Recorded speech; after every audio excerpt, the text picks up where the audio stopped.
الحمد لله وكفى والصلاة والسلام على عباده الذين اصطفى خصوصا على أفضلهم وخاتم النبيين محمد الأمين وعلى آله وصحبه أجمعين. أما بعد فقد قال الله تبارك وتعالى كما ورد في سورة الأحزاب: اعوذ باللہ من الشیطان الرجیم بسم اللہ الرحمن الرحیم ما كان محمد ابا احد من رجالکم ولكن رسول اللہ وخاتم النبیین. وقال عز وجل كما ورد في سورة المائدہ: اليوم اکملت لکم دینکم واتممت علیکم نعمتی ورضیت لکم الاسلام دینا. وقال جل وعلا كما ورد في سورة الصف: یریدون لیطفئوا نور اللہ بافواہہم واللہ متم نورہ ولو کرہ الکافرون. هو الذي أرسل رسوله بالهدى ودين الحق ليظهره على الدين كله ولو كره المشركون. يا أيها الذين آمنوا هل أدلكم على تجارة تنجيكم من عذاب أليم تؤمنون بالله ورسوله وتجاهدون في سبيل الله بأموالكم وأنفسكم ذالکم خیر لکم ان کنتم تعلمون. صدق اللہ العظیم. وقال النبی صلی اللہ علیہ وسلم: انما بعثت لأتمم مکارم الاخلاق. وعن ثوبان رضی اللہ تعالی عنہ ان رسول اللہ صلی اللہ علیہ وسلم قال: انه يكون في امتي 30 كذابون كلهم يزعم انه نبي وانا خاتم النبيين ولا نبي بعدي. رواه الامام مسلم والامام ابو داود والامام الترمذي رحمهم الله. وعن ابي هريرة رضي الله تعالى عنه ان رسول الله صلى الله عليه وسلم قال: ان مثلی و مثل الانبیاء من قبلی کمثل رجل بنا بنیانا فاحسنه واجمله الا موضع لبنة من زاویة من زوایاه فجعل الناس يطوفون به ويعجبون له ويقولون هلا وضعت هذه اللبنة قال فأنا اللبنة وأنا خاتم النبيين. متفق عليه. رب اشرح لي صدري ويسر لي امري واحلل عقدة من لساني يفقهوا قولي.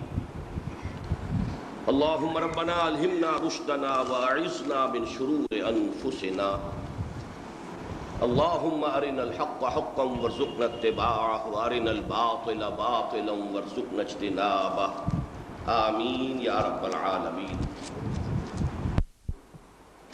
حضرات، آپ کے علم میں ہے کہ آج مجھے ختم نبوت کے موضوع پر گفتگو کرنی ہے، لیکن عنوان جو میری گفتگو کا ہے وہ ہے ختم نبوت کے 2 مفہوم اور امت کے فرائض منصبی. مجھے اس موضوع پر وقت صرف کرنے کی ضرورت نہیں ہے کہ ختم نبوت امت مسلمہ کا اجماعی عقیدہ ہے، متفق علیہ. پورے 1400 برس کے دوران اور جملہ مسالک، میں لفظ مسلک کا ہی استعمال کرنا چاہتا ہوں، لیکن اگر عام فہم لفظ استعمال کیا جائے تو تمام فرقوں، جو بھی مسلمان فرقے ہیں، ان کے نزدیک اجماعی عقیدہ ہے ختم نبوت. یہ بات اتنی ظاہر و باہر ہے، معلوم ہے، معروف ہے، مشہور ہے، اس پر مزید مقصد کرنے کی ضرورت نہیں. البتہ اس کا ایک پہلو جو میں چاہوں گا کہ اس کی طرف بھی آپ کی توجہ مبذول کرا دوں، وہ یہ ہے کہ اس امت کی پوری تاریخ میں صرف یہ ایک مسئلہ ایسا ہے جس کی بنیاد پر اجتماعی تکفیر ہوئی ہے۔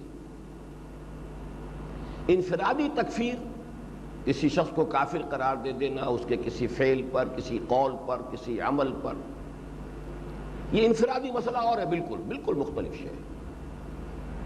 اجتماعی تکفیر اگر ہوئی ہے تو صرف اس مسلک پر ہوئی ہے، اس کی بنیاد پر ہوئی ہے، ورنہ آج تک تکفیر کا مسئلہ مسلمانوں میں اجتماعی سطح پر تقریباً ناپید رہا ہے۔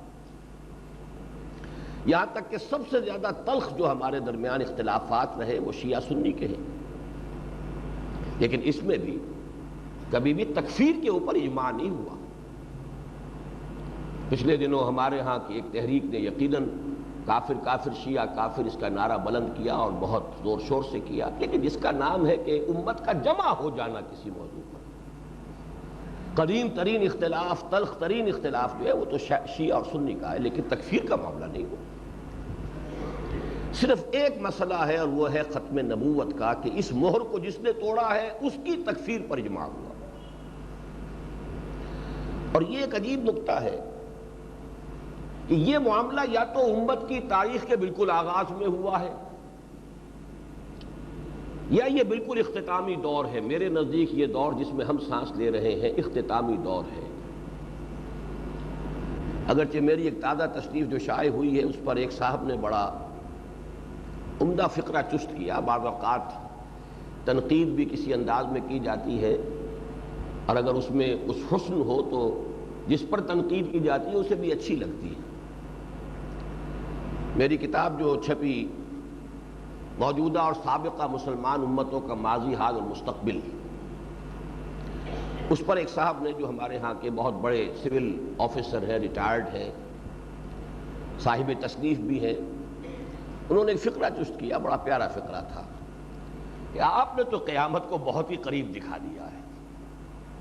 تو واقعہ یہ کہ میں یہ محسوس کرتا ہوں کہ یہ معاملہ بالکل قریب آیا ہوا ہے، دنیا کا خاتمہ زیادہ دور نہیں ہے، اس لیے کہ جو بھی احوال ہیں اور جو بھی خبریں دی گئی ہیں اور خبروں کے دینے والے محمد الرسول اللہ ہے وہو صادق المصدوق، ان سے یہی نظر آتا ہے۔ بہرحال اسی لیے میں نے یہ لفظ استعمال کیا اس وقت کہ یہ جو امت کی تاریخ کا آخری دور ہے، یا تو اس میں یہ فتنے اٹھے اور یا بالکل آغاز میں حضور صلی اللہ علیہ وسلم کی حیات طیبہ ہی کے دوران اور آپ کے انتقال کے فوراً بعد مدعیان نبوت کھڑے ہوئے۔ درمیان کی ہماری تاریخ تقریباً اس سے خالی ہے، امت کی پوری تاریخ نبوت کا دعویٰ، کسی نے مجدد کا دعویٰ کر دیا، کسی نے کوئی اور اس قسم کے دعوی کر دیے، وہ اور ہیں۔ ہندوستان ہی میں مہدی جون پوری گزرے ہیں، انہوں نے مجدد ہونے کا دعویٰ کیا، اس کی بنا پر تکفیر نہیں ہوتی۔ کوئی شخص دعویٰ کرتا ہے مجدد ہونے کا یا اپنے کسی بڑے اونچے روحانی مقام کا دعویٰ کرتا ہے، ٹھیک ہے، کوئی اسے تسلیم کرے کوئی نہ تسلیم کرے، کیونکہ اس کے بنا پر کوئی تفریق نہیں ہوتی کہ جو اسے مانے وہ مسلمان، جو نہیں مانے وہ کافر۔ نبوت وہ شے ہے کہ جو مان لے وہ ایک طرف، جو نہیں مانا وہ دوسری طرف، وہ تو ایک گویا کہ ایک حد فاصل ہے۔ تو یہ معاملہ جو ہے کہ نمبر ایک، ختم نبوت کا عقیدہ اجماعی عقیدہ ہے، پوری امت کا عقیدہ رہا، تمام مسالک و فرق کا مجمع علیہ عقیدہ ہے۔ نمبر دو، امت کی تاریخ میں تکفیر اگر اجتماعی سطح پر ہوئی ہے تو صرف اس مسئلے کی بنیاد پر ہوئی ہے، کسی کو امت سے منقطع قرار دیا گیا ہے تو صرف اس مسئلے کی بنیاد پر، ورنہ یہ کہ اور کسی اختلاف کی بنیاد پر کسی شخص کو کافر قرار دے دینا یہ بالکل علیحدہ بات ہے، لیکن یہ کہ کسی فرقے کو، گروہ کو، جماعت کو کہیں بھی تکفیر کا مسئلہ ہمارے ہاں اجتماعی شکل میں نہیں ہے۔ یہ جو بات میں نے عرض کی کہ یہ امت کا آخری دور ہے، اس کے حوالے سے ذرا وہ جو احادیث اس زمانے میں نے کافی عام کی ہے اور بہت سے حضرات کو تو شاید اب یاد بھی ہو کہ امت کی تاریخ کا پہلا حصہ بھی خلافت علی منہاج النبوہ کا تھا اور آخری حصہ بھی خلافت علی منہاج النبوہ کا ہونا ہے۔ ابھی وہ شروع نہیں ہوا ہے لیکن وہ ہونا ہے، جیسے کہ حضور نے خبر دی۔ پہلا دور دور نبوت ہے، دوسرا دور خلافت علی منہاج النبوہ کا، تیسرا دور ظالم ملوکیت کا، چوتھا غلامی والی ملوکیت کا، اور پانچواں پھر خلافت علی منہاج النبوہ کا جو دور آنے والا ہے۔ لیکن یہ کہ بہرحال اس ختم نبوت کی مہر کے توڑنے کا معاملہ یا تو اس پہلے دور کے ساتھ اور اس سے متصلاً قبل بھی، اس لیے کہ خود حضور کی اپنی زندگی میں مدعیان نبوت کھڑے ہو گئے تھے، بالکل اسی طریقے سے اس دوسرے دور کے آنے سے بھی قبل جو ہے یہ مدعیان نبوت جو ہے کھڑے ہوئے ہیں، ورنہ یہ ہے کہ درمیانی تاریخ جو ہے وہ تقریباً اس سے خالی ہے۔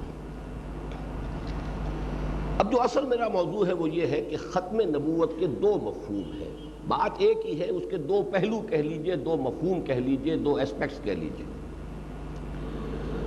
اور اس کو بیان کرنے کے لیے اردو زبان میں بھی لفظ ختم کے دو استعمالات ہیں۔ مثلا ہم کہتے ہیں کہ پیسے ختم ہو گئے، پنجابی میں کہا گیا، کوئی شخص کہے گا دانے مک گئے، کوئی شے پہلے تھی اب نہیں ہے۔ ختم کا ایک مفہوم یہ ہے، اور ختم کا ایک مفہوم یہ ہے کہ بچہ کہتا ہے میں نے کام ختم کر لیا، میں نے اسکول کا کام ختم کر لیا، اس کے معنی کام مکمل کر لیا۔ دو مفہوم ہوئے، ایک ہے انقطاع کہ کوئی شے تھی اور اب نہیں ہے، اس کا وجود منقطع ہو گیا، پہلے وہ تھی، اس کا وجود تھا، اب وہ نہیں ہے، اس کا وجود منقطع ہو گیا۔ ایک یہ ہے کہ کوئی شے اپنے درجہ تکمیل کو پہنچ گئی۔ اصل میں پہلا جو یہ مفہوم ہے اس کا چونکہ اصل جو نتیجہ نکلتا ہے وہ فقہی اور قانونی ہے، کہ اگر کسی بھی درجے میں بعد میں کسی کو نبی مانا جائے یا کوئی نبوت کا دعویٰ کرے یا کوئی اس کی تصدیق کرے تو وہ دائرہ اسلام سے خارج ہے۔ یہ فقہی اور قانونی مسئلہ ہے، اسی وجہ سے اس پر تو ہمارے علماء کرام نے جیسا کہ ان کا فرض تھا، فرض منصبی تھا، اس کا حق ادا کیا ہے، اس کے اوپر دلائل جمع کیے ہیں، اس کے لیے کتاب و سنت سے جتنے دلائل ہو سکتے ہیں انہیں مرتب کیا ہے، منضبط کیا ہے، مدون کیا ہے، پھر اس کو خوب واضح کیا ہے، عام کیا ہے، اور میں یہ سمجھتا ہوں کہ اس پہلو سے کوئی کمی نہیں ہے کہ جس کو کوئی اور شخص جو ہے پورا کرنے کی کوشش کرے۔ خاص طور پر مولانا انور شاہ کاشمیری رحمۃ اللہ علیہ کی ایک کتاب اس موضوع پر میں سمجھتا ہوں حرف آخر ہے کہ نبوت حضور پر ختم ہو چکی، آپ کے بعد کوئی نبی نہیں۔ جیسے کہ میں نے ابھی آپ کو حدیث سنائی، حضرت ثوبان سے روایت ہے، یہ ثوبان بھی حضور کے غلاموں میں سے تھے جن کو آپ نے آزاد کر دیا تھا، مولا کہلاتے ہیں، ان ثوبان مولا النبی صلی اللہ علیہ وسلم۔ اور مجھے آج ہی محسوس ہو رہا تھا کہ دور آخر سے متعلق بہت سی احادیث حضرت ثوبان سے مروی ہیں۔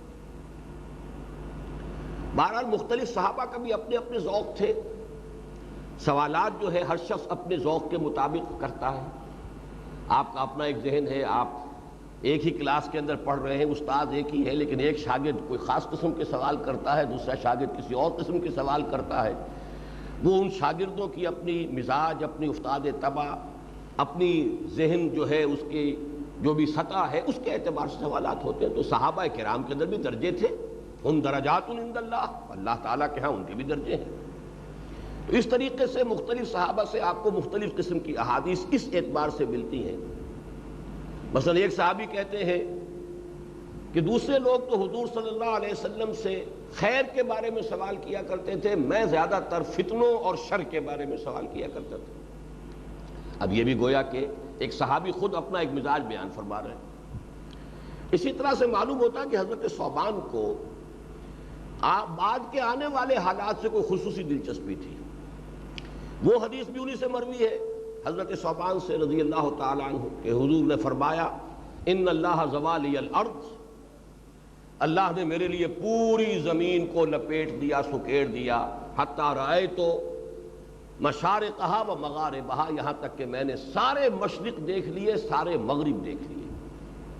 وَإِنَّ أُمَّتِي سَيَبْلُغُ مُلْكُهَا مَا زُوِيَ لِي مِنْهَا، اور یہ بات سن رکھو کہ میری امت کی حکومت ان تمام علاقوں پر قائم ہو کر رہے گی کہ جو مجھے اس طرح سکیڑ کر یا لپیٹ کر دکھا دیے گئے۔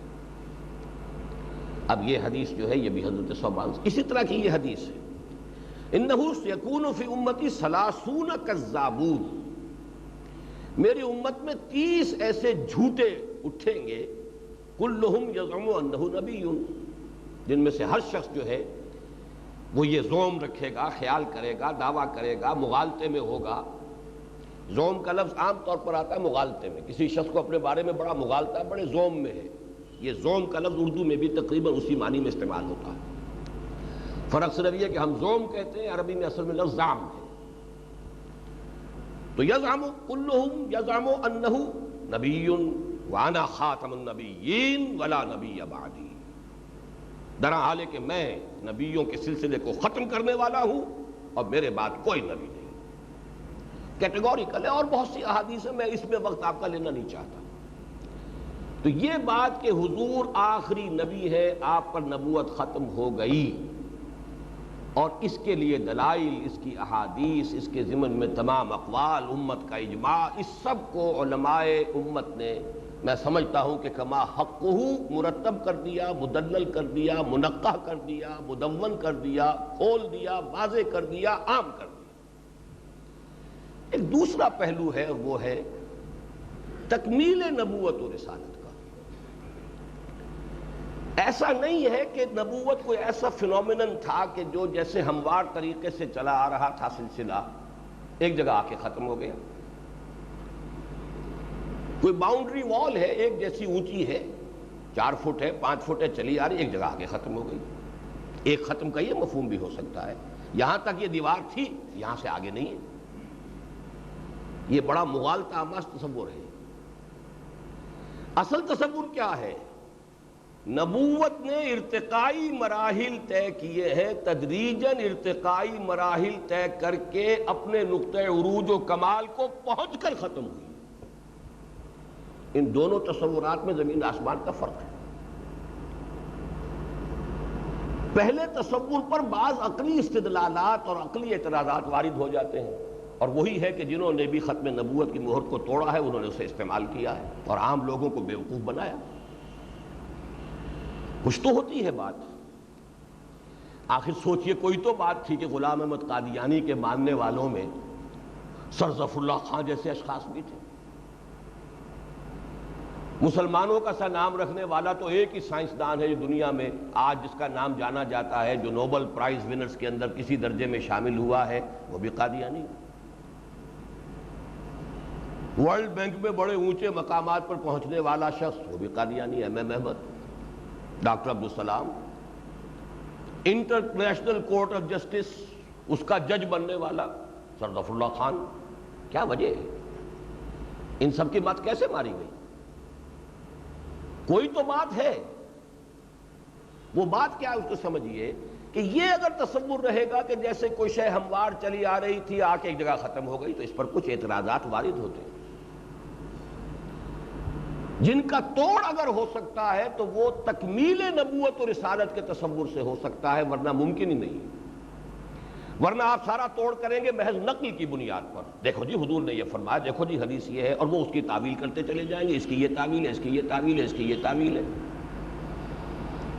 ختم مہر کو کہتے ہیں، مہر وہ بھی ہوتی ہے جو کسی چیز کو ختم کر کے اوپر مہر لگا دی جاتی ہے، ایک ختم وہ بھی ہے ڈاکخانے کی مہر لگتی رہتی ہے، کسی شے کی اوتھینٹیکیشن کے لیے بھی مہر لگتی ہے، تو مہر کے تو دونوں معنی ہیں۔ لہذا ختم نبوت کے معنی یہ ہے کہ اب جو بھی نبوت ہوگی وہ حضور کی مہر ثبت ہوگی اس پر، وہ ذلی نبوت، بروزی نبوت، وہ جو بھی ہے، وہ ذیلی نبوت، اس کے 100 طرح کے انہوں نے وہ اس کی تعویلات کر کے، اور جو عقلی چیزیں تھیں وہ چونکہ برقرار تھیں، ان کا توڑ ہے اس دوسرے پہلو میں کہ نبوت ایسے نہیں ہے کہ ہموار طریقے سے نبوت و رسالت چلی آ رہی تھی، ایک جگہ آ کے ختم ہو گئی۔ اس پر جو عقلی اعتراضات وارد ہوتے ہیں وہ سمجھ لیجئے۔ نبوت رحمت تھی، رحمت خداوندی ختم کیسے ہو سکتی؟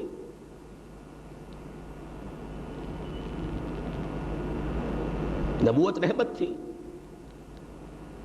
نمبر 2، نبوت انسانوں کی ہدایت کا ذریعہ تھی۔ انسان ختم نہیں ہوئے، نبوت کیسے ختم ہو گئی؟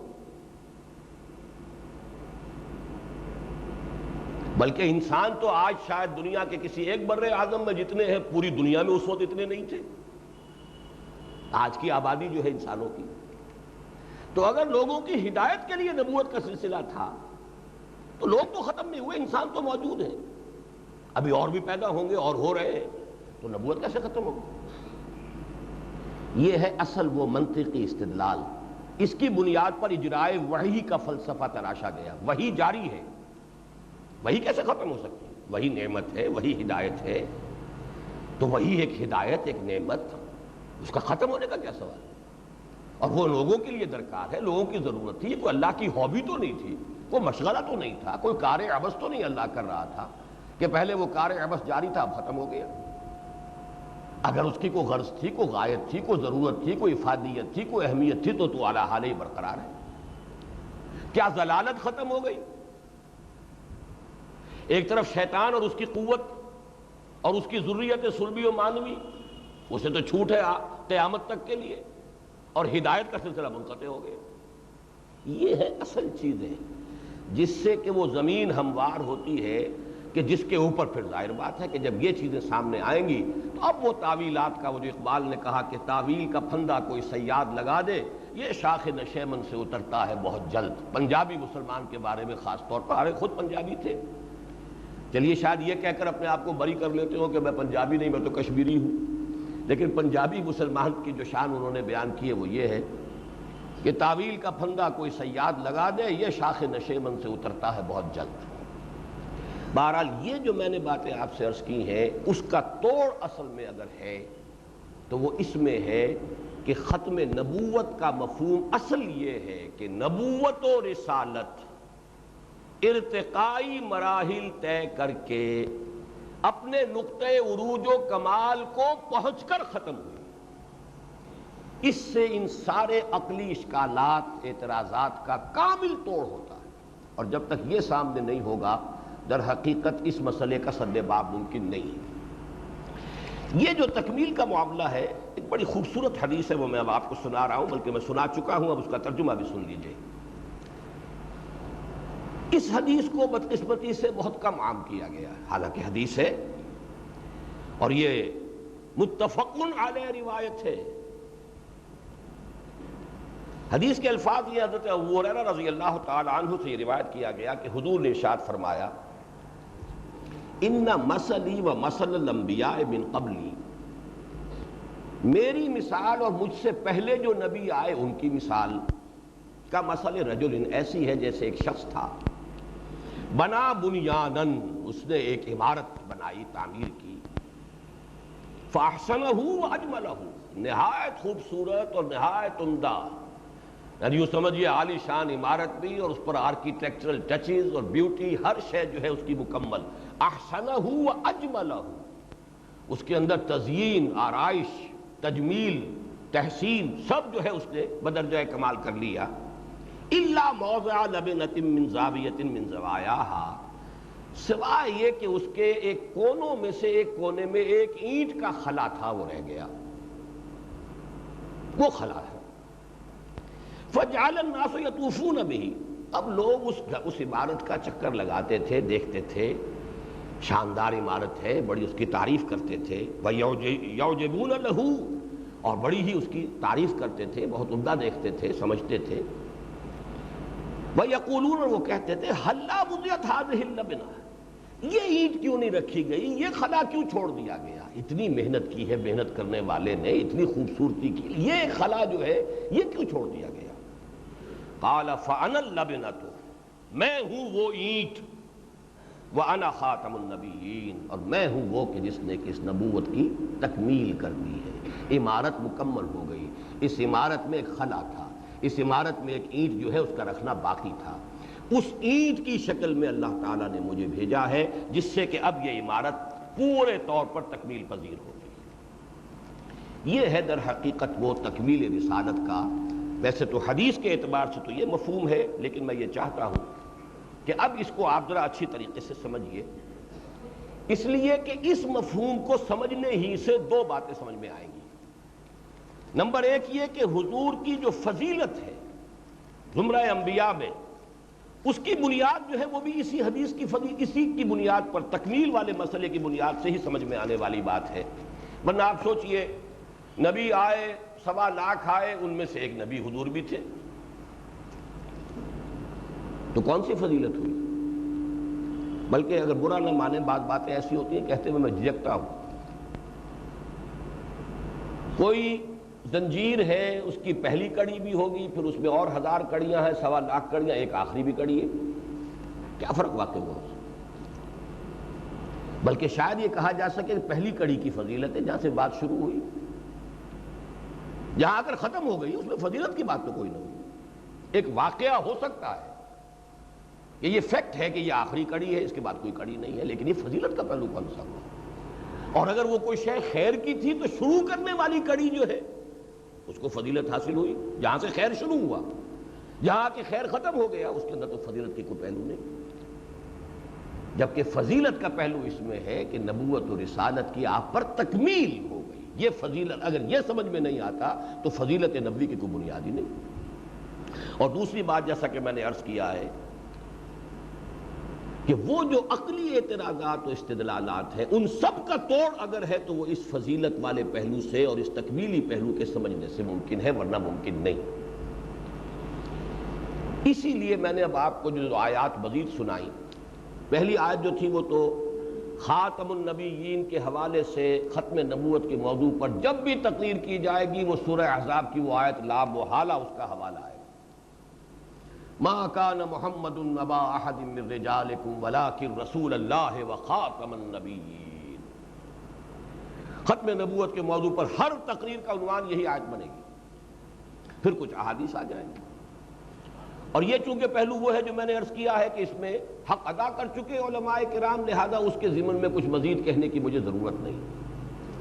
میں نے جو 2 آیات اور کوٹ کی ہیں، سورہ مائدہ کی آیت الیوم اکملت لکم دینکم واتممت علیکم نعمتی ورضیت لکم الاسلام دینا۔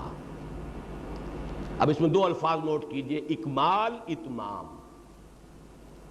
یہ 2 الفاظ حضور کی بعثت کے ساتھ، یہ 2 الفاظ آپ کو خاص طور پر چپکے ہوئے ملیں گے۔ آج کے دن میں نے تمہارے لیے تمہارے دین کا اکمال کر دیا اور تمہارے لیے اپنی نعمت کا اتمام کر دیا۔ یہ ذرا 2 الفاظ کے جوڑے ذرا ذہن میں جما لیجئے، اکمال اور تکمیل۔ اردو میں اکمال استعمال زیادہ نہیں ہوتا ہے، تکمیل استعمال ہوتا ہے۔ تکمیل ہو گئی، تکمیل پا گیا کام، تکمیل، اس چیز کی تکمیل ہو گئی۔ اکمال کا لفظ اردو میں مستعمل نہیں ہے۔ اسی طریقے سے اتمام کا لفظ اردو میں مستعمل ہے، تتمیم نہیں ہے۔ لیکن عربی کے لحاظ سے دونوں یہ چاروں الفاظ جوڑ لیجئے اپنے ذہن میں، اکمال تکمیل، اتمام تتمیم۔ اتممت علیکم نعمتی اتمام ہے، اور حضور کی ایک حدیث میں نے آپ کو سنائی، انما بعثت لاتمم مکارم الاخلاق، مجھے اس لیے بھیجا گیا ہے کہ میں اخلاق کی بلندیوں کی تکمیل کر دوں۔ اتمام و تتمیم، اکمال و تکمیل، یہ بعثت محمدی صلی اللہ علیہ وسلم کے ساتھ 4 الفاظ اچھی طریقے سے اپنے ذہن کے اندر ٹانک لیجئے کہ اس سے در حقیقت حضور کی وہ جو ختم نبوت کی یہ تکمیلی شان ہے وہ سامنے آتی ہے۔ میں نے آج ہی پہلی مرتبہ موجم المفہرس لالفاظ القرآن الکریم، گمان میرے دل میں تھا بہت عرصے سے، لیکن ظاہر بات ہے کہ یہ میرے اصل موضوعات یہ نہیں ہیں۔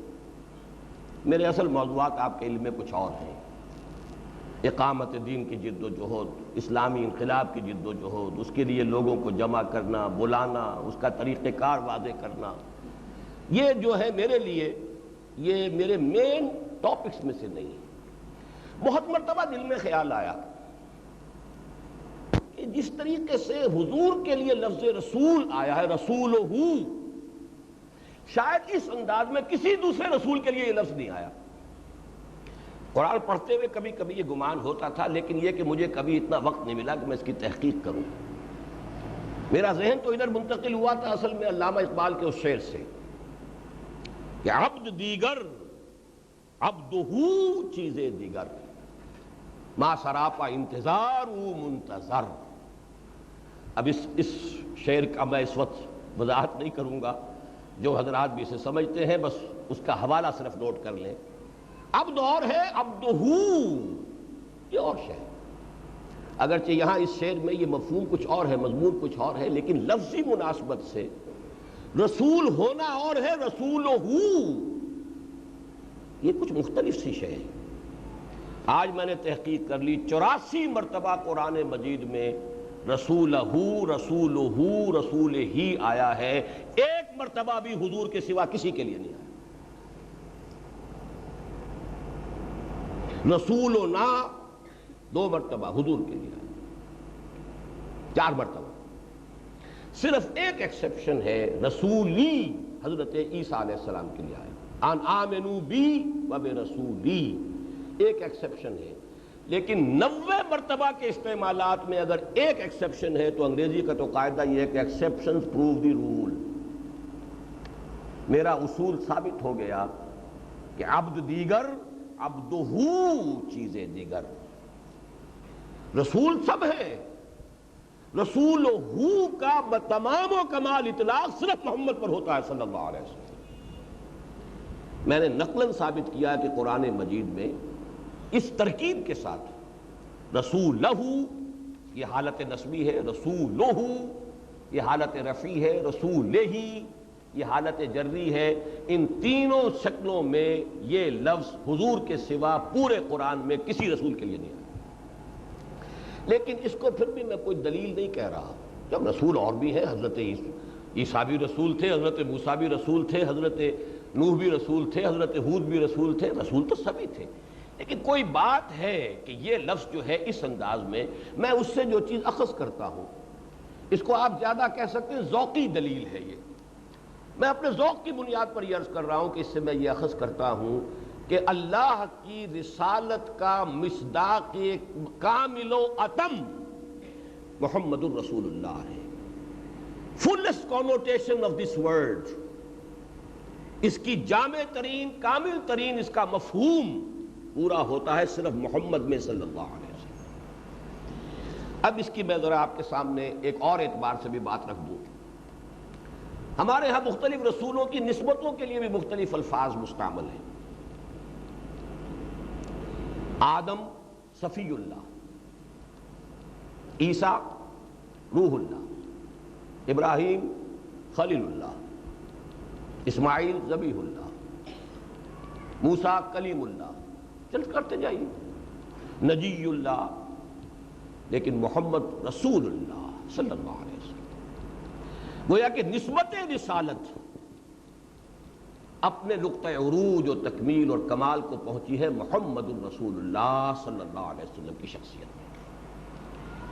یہ تو پھر میں عرض کروں گا کہ میرے نزدیک تو چونکہ ایک انسان کا اپنا ایک ذوق ہوتا ہے، ذوق کے حوالے سے بھی کوئی بات سامنے آتی ہے وہ تو اسے اہمیت دیتا ہے، لیکن میں اسے کوئی قطعی دلیل نہیں کہہ رہا۔ لیکن اصل میں اب جو دلیل میں آپ کے سامنے لانا چاہتا ہوں وہ پورے منطقی تجزیے کے ساتھ لانا چاہتا ہوں کہ رسالت و نبوت دونوں محمد الرسول اللہ صلی اللہ علیہ وسلم پر اپنے نقطہ عروج اور کمال کو پہنچ کر ختم ہوئی۔ دیکھیے، ہم یہ مانتے ہیں کہ اس دنیا میں، اس روئے ارضی پر قافلہ آدمیت جب شروع ہوا ہے حضرت آدم سے،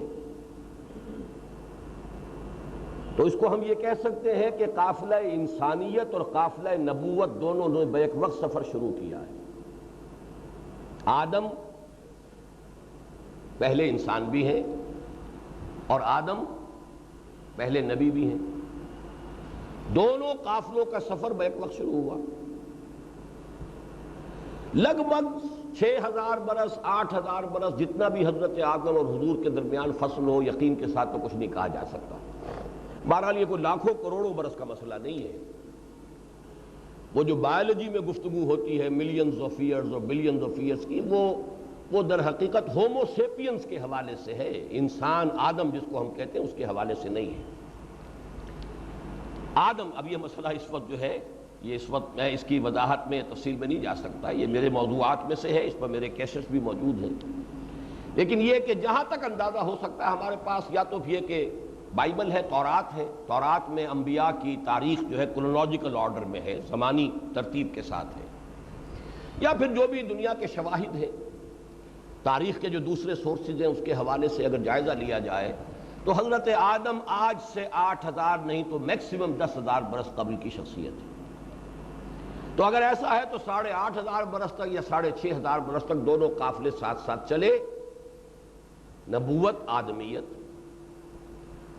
آدمیوں ہی میں نبوت کا سلسلہ جاری ہے، وہی آ رہی ہے فَإِمَّا يَأْتِيَنَّكُم مِّنِّي هُدًى فَمَن تَبِعَ هُدَايَ فَلَا خَوْفٌ عَلَيْهِمْ وَلَا هُمْ يَحْزَنُونَ۔ یہ چارٹر دے کر بھیجا گیا حضرت آدم کو علیہ السلام دنیا میں، اب جب بھی تمہارے پاس میری طرف سے ہدایت آتی رہے، جو ہدایت کی پیروی کریں گے ان کے لیے نہ کوئی حزن ہے نہ کوئی خوف ہے۔ آتی رہی نبوت، اگرچہ رسول پہلے ہم مانتے ہیں کہ حضرت نوح ہے، نبی پہلے حضرت آدم، حضرت آدم اور حضرت نوح کے مابین حضرت شیس اور حضرت ادریس۔ حضرت شیس کا ذکر قرآن میں نہیں ہے، حضرت ادریس کا ذکر قرآن میں بھی ہے، لیکن جیسا کہ میں نے عرض کیا کہ ہسٹری آف دی پروفٹس کے اعتبار سے ہمیں رجوع کرنا چاہیے تورات کی طرف، کہ اس لیے کہ زمانی تاریخ کے ساتھ جو تاریخ جو ہے بیان ہوئی ہے وہ وہاں بیان ہوئی ہے۔ قرآن مجید نے اس ترتیب کے ساتھ تاریخ کو ریکارڈ نہیں کیا ہے، حوالے دیے ہیں اور ترتیب بھی مختلف ہوتی ہے، کہیں حضرت موسیٰ کا ذکر پہلے ہے اور حضرت ابراہیم کا بعد میں ہو رہا، کہ کچھ جگہوں پر جو ہے آپ کو ایک ترتیب بھی ملے گی، حضرت نوح، پھر حضرت ہود، پھر حضرت صالح، پھر حضرت ابراہیم، حضرت لوط، حضرت شعیب، پھر حضرت موسیٰ، اور پھر حضرت عیسیٰ، اور پھر محمد رسول اللہ۔ عام طور پر آپ کو جو ہے یہ ترتیب ملتی ہے، اور یہ ترتیب جو ہے یہ زمانی ترتیب ہے، لیکن اس میں بھی پوری تاریخ تو مکمل نہیں ہوتی۔ کم سے کم قرآن مجید میں 28-29 انبیاء کے نام ہیں، اور ان کی زمانی جو ہے قرآن مجید کے اندر اس کی اس طریقے سے ترتیب موجود نہیں ہے، تو اس کے لیے ہمیں رجوع کرنا ہوتا ہے تورات کی طرف۔ بہرحال یہ جو ایک عرصے تک قافلہ نبوت اور قافلہ آدمیت ساتھ ساتھ چلتے رہے، ایک جگہ آ کر قافلہ نبوت کا رک گیا، جس کو میں نے کہا ہے کہ وہ ارتقاء کے مراحل طے کر کے تکمیل کو پہنچ کر ختم ہوا۔ یہ ارتقاء 3 اعتبارات سے ہوا ہے، اور ان تینوں اعتبارات سے تکمیل رسالت اور تکمیل نبوت کے 3 پہلوؤں کو سمجھ لینے کی ضرورت ہے۔ پہلا ارتقاء ہوا ہے مادی علوم میں۔ آج یہ بہت ایکسپلوژن ہوا ہے، ہمارے جو فزیکل سائنسز ہے، ٹیکنالوجی ہے، وہ آسمان کو چھو رہی ہے، لیکن بہرحال شروع تو ہو گیا تھا یہ سفر۔ پہلے کہیں آدم کے کسی 2 بیٹوں نے یا پوتوں نے یا پڑ پوتوں نے 2 پتھروں کو ٹکرا کر چنگاری کوئی برآمد ہو گئی ہوگی تو وہ بڑے موجد شمار ہوئے ہوں گے، صاحب آگ ایجاد کر لی انہوں نے، اتنی بڑی ایجاد۔ پھر کہیں اس کے بعد اور ایجادیں ہوئی، ہوتے ہوتے یہ پچھلے 200 برس جو ہے یہ بہت ایکسپلوژن ہے سائنس کا۔ لیکن یہ جو ہے ارتقاء جو اب بھی جاری ہے، اس ارتقاء کے ساتھ تکمیل رسالت کا کون سا پہلو متعلق ہے؟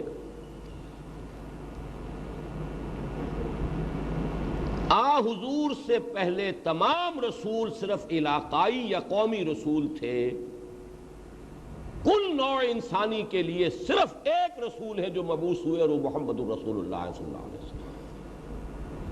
کیوں؟ آپ سے پہلے فزیکلی امپاسبل تھا کہ کسی ایک نبی کی دعوت تمام انسانوں تک پہنچ جائے، امپاسبل۔ ذرائع نشر و رسائل نہیں ہے، کمیونیکیشنز نہیں ہے، دنیا بہت بڑی تھی، اب جو دنیا سکڑ کر بڑی چھوٹی سی ہو گئی ہے، ایک شہر کے مانند ہو گئی ہے۔ 1400 برس قبل بھی جب کہ حضور کی بعثت ہوئی ہے، بہرحال یہ فاصلے اتنے کم ہو چکے تھے، کمیونیکیشنز اتنے ڈیولپ ہو چکی تھی۔ آپ کو معلوم ہے کہ کتنا پہلے حضور سے، یعنی حضرت مسیح سے بھی 300 برس قبل جو ہے وہ سکندر اعظم مقدونیہ سے چل کر دریائے بیاس تک تو پہنچ گیا تھا 300 BC میں۔ ان سے بھی پہلے نہ معلوم وہ اٹیلا وغیرہ جو چلا ہے منگولیا سے تو ڈنیوب کی وادی تک پہنچ گیا تھا۔ تو معلوم ہوا کہ یہ فاصلے جو ہے حضور صلی اللہ علیہ وسلم کے عہد مبارک تک آتے آتے اب یہ دنیا مینز آف کمیونیکیشن کے اعتبار سے اس مقام پر پہنچ چکی تھی کہ ایک عالمی رسالت،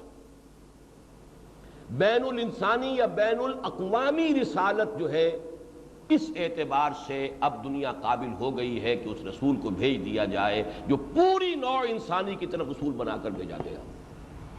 یہ نقطہ آپ قرآن مجید کو پڑھتے ہوئے نوٹ کرتے ہی ہوں گے۔ تمام رسولوں کا ذکر ہوگا. انا ارسلنا نوحا الی قومہ، ہم نے بھیجا نوح کو اس کی قوم کی طرف. وَإِلَىٰ عَادٍ أَخَاهُمْ هُودًا، قوم عاد کی طرف ان کے بھائی ہود کو بھیجا گیا. وَإِلَىٰ ثَمُودَ أَخَاهُمْ صَالِحًا، قوم سمود کی طرف ان کے بھائی صالح کو بھیجا گیا. إِلَىٰ مَدْيَنَ أَخَاهُمْ شُعَيْبًا،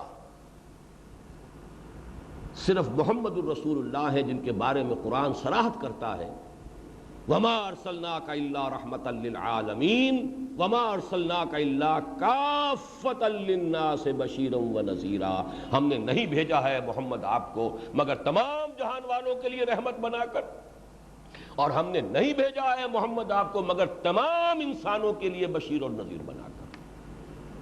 واحد رسول ہیں اللہ کے، ورنہ تمام رسولوں کی دعوت یا قوم یا قوم یا قوم. قرآن مجید پڑھ لیجئے سارا. حضور کی دعوت آتی یا ایھا الناس اعبدوا ربکم الذی خلقکم والذین من قبلکم لعلکم تتقون. یا ایھا الناس اتقوا ربکم الذی خلقکم من نفس واحدۃ وخلق منها زوجها وبث منها رجالا کثیرا ونساء. یا ایھا الناس انا خلقناکم من ذکر وانثی وجعلناکم شعوبا وقبائل لتعارفوا. یا ایھا الناس، ورنہ تمام رسولوں کی دعوت یا قوم یا قوم یا قوم، اے میری قوم کے لوگوں، اے میری قوم کے لوگوں. اس میں صرف ایک گھپلا ڈال دیا ہے، اور وہ گھپلا ڈالا ہے سینٹ پال نے. قرآن کی صراحت بھی ہے کہ حضرت مسیح تمام دنیا کے لیے رسول بنا کر نہیں بھیجے گئے. سورہ آل عمران میں صریح الفاظ ہیں رسولاً الی بنی اسرائیل، اور انجیل میں الفاظ موجود ہیں حضرت مسیح کے، میں صرف اسرائیل کے گھرانے کی کھوئی ہوئی بھیڑوں کی تلاش میں آیا ہوں. صراحت. بلکہ غیر اسرائیلیوں تک دعوت پہنچانے سے آپ نے بڑی شدت کے ساتھ منع کیا ہے. جو الفاظ آتے ہیں بائبل میں وہ تو میں سمجھتا ہوں کہ یقیناً کوئی اونچ نیچ ہو گئی ہے، وہ صحیح الفاظ نقل نہیں ہوئے. وہ صحیح الفاظ میں نہیں سمجھتا کہ حضرت مسیح نے اس درجے شدت اختیار کی ہوگی. آپ نے جب روکا ہے کہ غیر اسرائیلیوں تک تمہیں اپنی دعوت نہیں پہنچانی ہے، جب اپنے حواریین کو اب دعوت کے لیے آپ بھیج رہے ہیں، جاؤ اب بڑا پیارا ہے وہ وعظ، اس کے مختلف پہلو ہیں. تم نے مفت پایا ہے، مفت تقسیم کرو. یعنی میں نے تم سے کوئی مزدوری نہیں لی، تم سے کوئی فیس نہیں لی، میں نے جو کچھ تمہیں سکھایا ہے، پڑھایا ہے، تمہاری تربیت کی ہے، تم نے مفت پایا ہے، مفت تقسیم کرو. جاؤ پہنچاؤ اس کلمے کو اور اس بات کو. لیکن غیر اسرائیل کے نہ جانا، کوئی انسان اپنے بچوں کی روٹی کتے کے آگے نہیں ڈالتا. بائبل کے الفاظ تو یہ ہیں. میرے نزدیک ان الفاظ کے اندر کوئی اونچ نیچ ہوئی ہے، لیکن یہ صراحت کے ساتھ ہے کہ حضرت مسیح نے روکا ہے کہ تبلیغ جو ہے، حضرت مسیح علیہ السلام کے پیغام کی تبلیغ وہ صرف اسرائیلیوں کے لیے ہے، وہ غیر اسرائیلیوں کے لیے نہیں ہے. اور میرے لیے ظاہر بات اور آپ کے لیے نص قطعی قرآن ہے. یہ جبریل تو چونکہ انجیل جو ہے چونکہ کورابوریٹ کر رہی ہے اس کے ساتھ، اس کی تصدیق کر رہی ہے، توثیق کر رہی ہے، تو اس لیے دلیل ہے. ورنہ میرے اور آپ کے لیے نص قطعی قرآن کے رسولاً الی بنی اسرائیل، رسول بنا کر بھیجے گئے بنی اسرائیل کی طرف. تو حضور صلی اللہ علیہ وسلم اور حضرت مسیح کے درمیان یہ ہمارا ایمان ہے، کوئی نبی اور ہے ہی نہیں. اس کو فترت اولا کہتے ہیں. حضرت مسیح اور حضور کے درمیان 6 صدیاں ہیں، فترت اولا، اور پھر حضور کی نبوت، اور پھر نبوت کا خاتمہ. تو اس دوران میں گویا کہ آخری اگر کوئی انسان ہو سکتے تھے تو وہ تو حضرت مسیح تھے، جن کی کہ بعثت جو ہے وہ عالمی سطح پر یا بین الاقوامی یا بین الانسانی سطح پر ہوتی. لیکن قرآن اور انجیل دونوں کی نصوص اس کے اوپر قطعی طور پر دلالت کر رہی ہیں کہ ان کی بعثت پوری نوع انسانی کے لیے نہیں ہوئی. یہ سینٹ پال نے اسے تبلیغی مذہب بنایا ہے اور جینٹائلز میں یا غیر بنی اسرائیل کے اندر اس کی تبلیغ کا سلسلہ شروع کیا ہے، ورنہ حضرت مسیح علیہ السلام نے اپنے ساتھیوں کو اس سے روک دیا. بہرحال یہ تو تھوڑی سی اس کے اندر وضاحت کا پہلو آ گیا. اصل بات جو نوٹ کرنے کی تھی وہ کیا ہے کہ یہ جو ختم نبوت اور ختم رسالت کا پہلو ہے، تکمیل رسالت کا، کہ آپ کی رسالت تمام انسانوں کے لیے ہے، جبکہ آپ سے پہلے تمام انبیاء اور رسل اپنی اپنی قوموں یا اپنے اپنے علاقوں کی طرف بھیجے گئے. اس کا تعلق ہے ارتقاء انسانی کے اس پہلو سے کہ یہ ذرائع جو ہیں رسل و رسائل، مینز آف کمیونیکیشنز کی ڈیولپمنٹ جب ہو گئی اس قابل کہ ایک رسول کی دعوت پوری نوع انسانی تک پہنچ سکے، تبھی ظاہر بات ہے کہ عقلی اور منطقی طور پر ایک عالمی نبوت و رسالت کی بعثت ہونی چاہیے تھی۔ اب دوسرا پہلو لیجئے، اور اس میں اب میں چاہتا ہوں کہ اس آیت کو اپنے سامنے رکھیے، هو الذی ارسل رسولہ بالہدی ودین الحق لیظہرہ علی الدین کلہ۔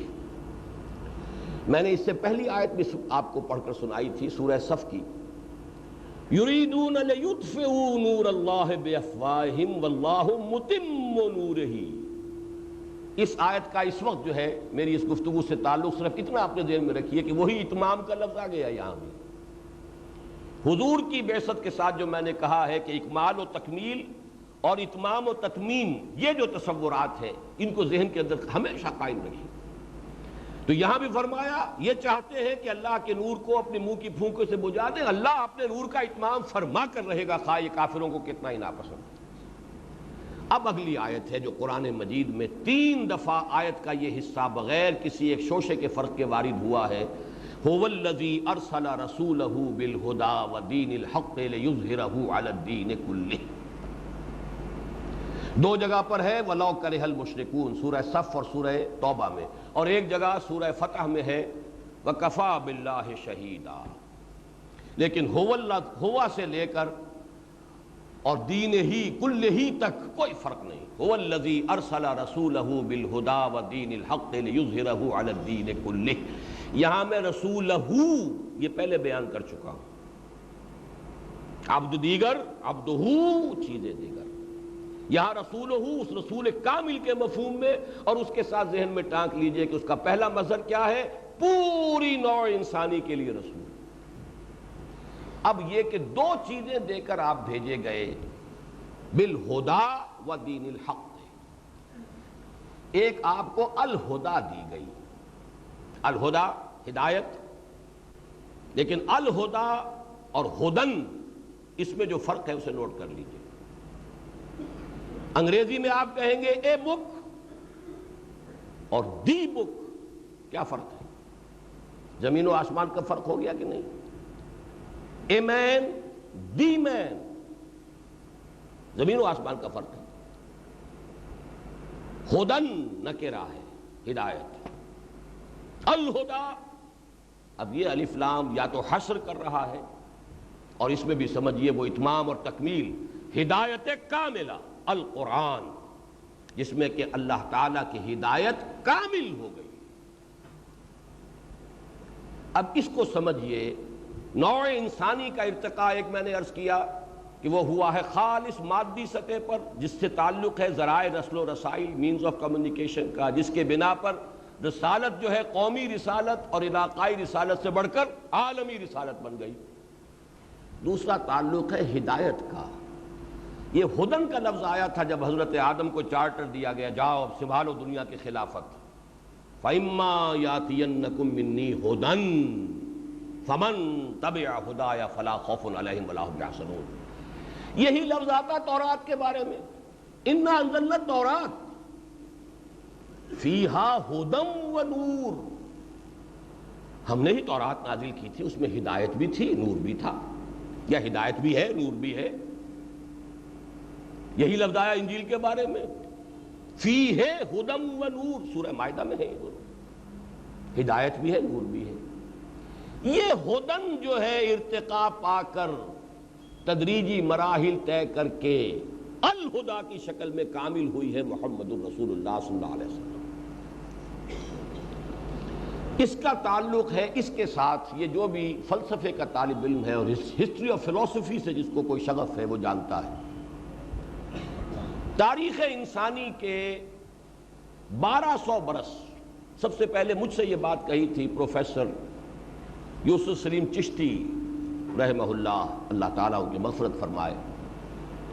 ان کا ذہن ادھر منتقل نہیں ہوا تھا، جو بات میں کہہ رہا ہوں ادھر تو میرا ذہن منتقل ہوا، ان کا نہیں ہوا، لیکن انہوں نے ایک بات کہی کہ تاریخ انسانی کے 600 برس جو ہیں وہ بہت فکری اعتبار سے اہمیت کے حامل ہیں۔ 1200 برس، 600 قبل مسیح سے لے کر 600 بعد مسیح تک جو فلسافیکل تھاٹ ہے انسان کا، جو انسان کا فلسفیانہ فکر ہے وہ سارے ارتقائی مراحل طے کر کے اپنے تکمیلی مرحلے کو پہنچ گیا ان 1200 برس میں. انسان ذہناً میچور ہو گیا تھا.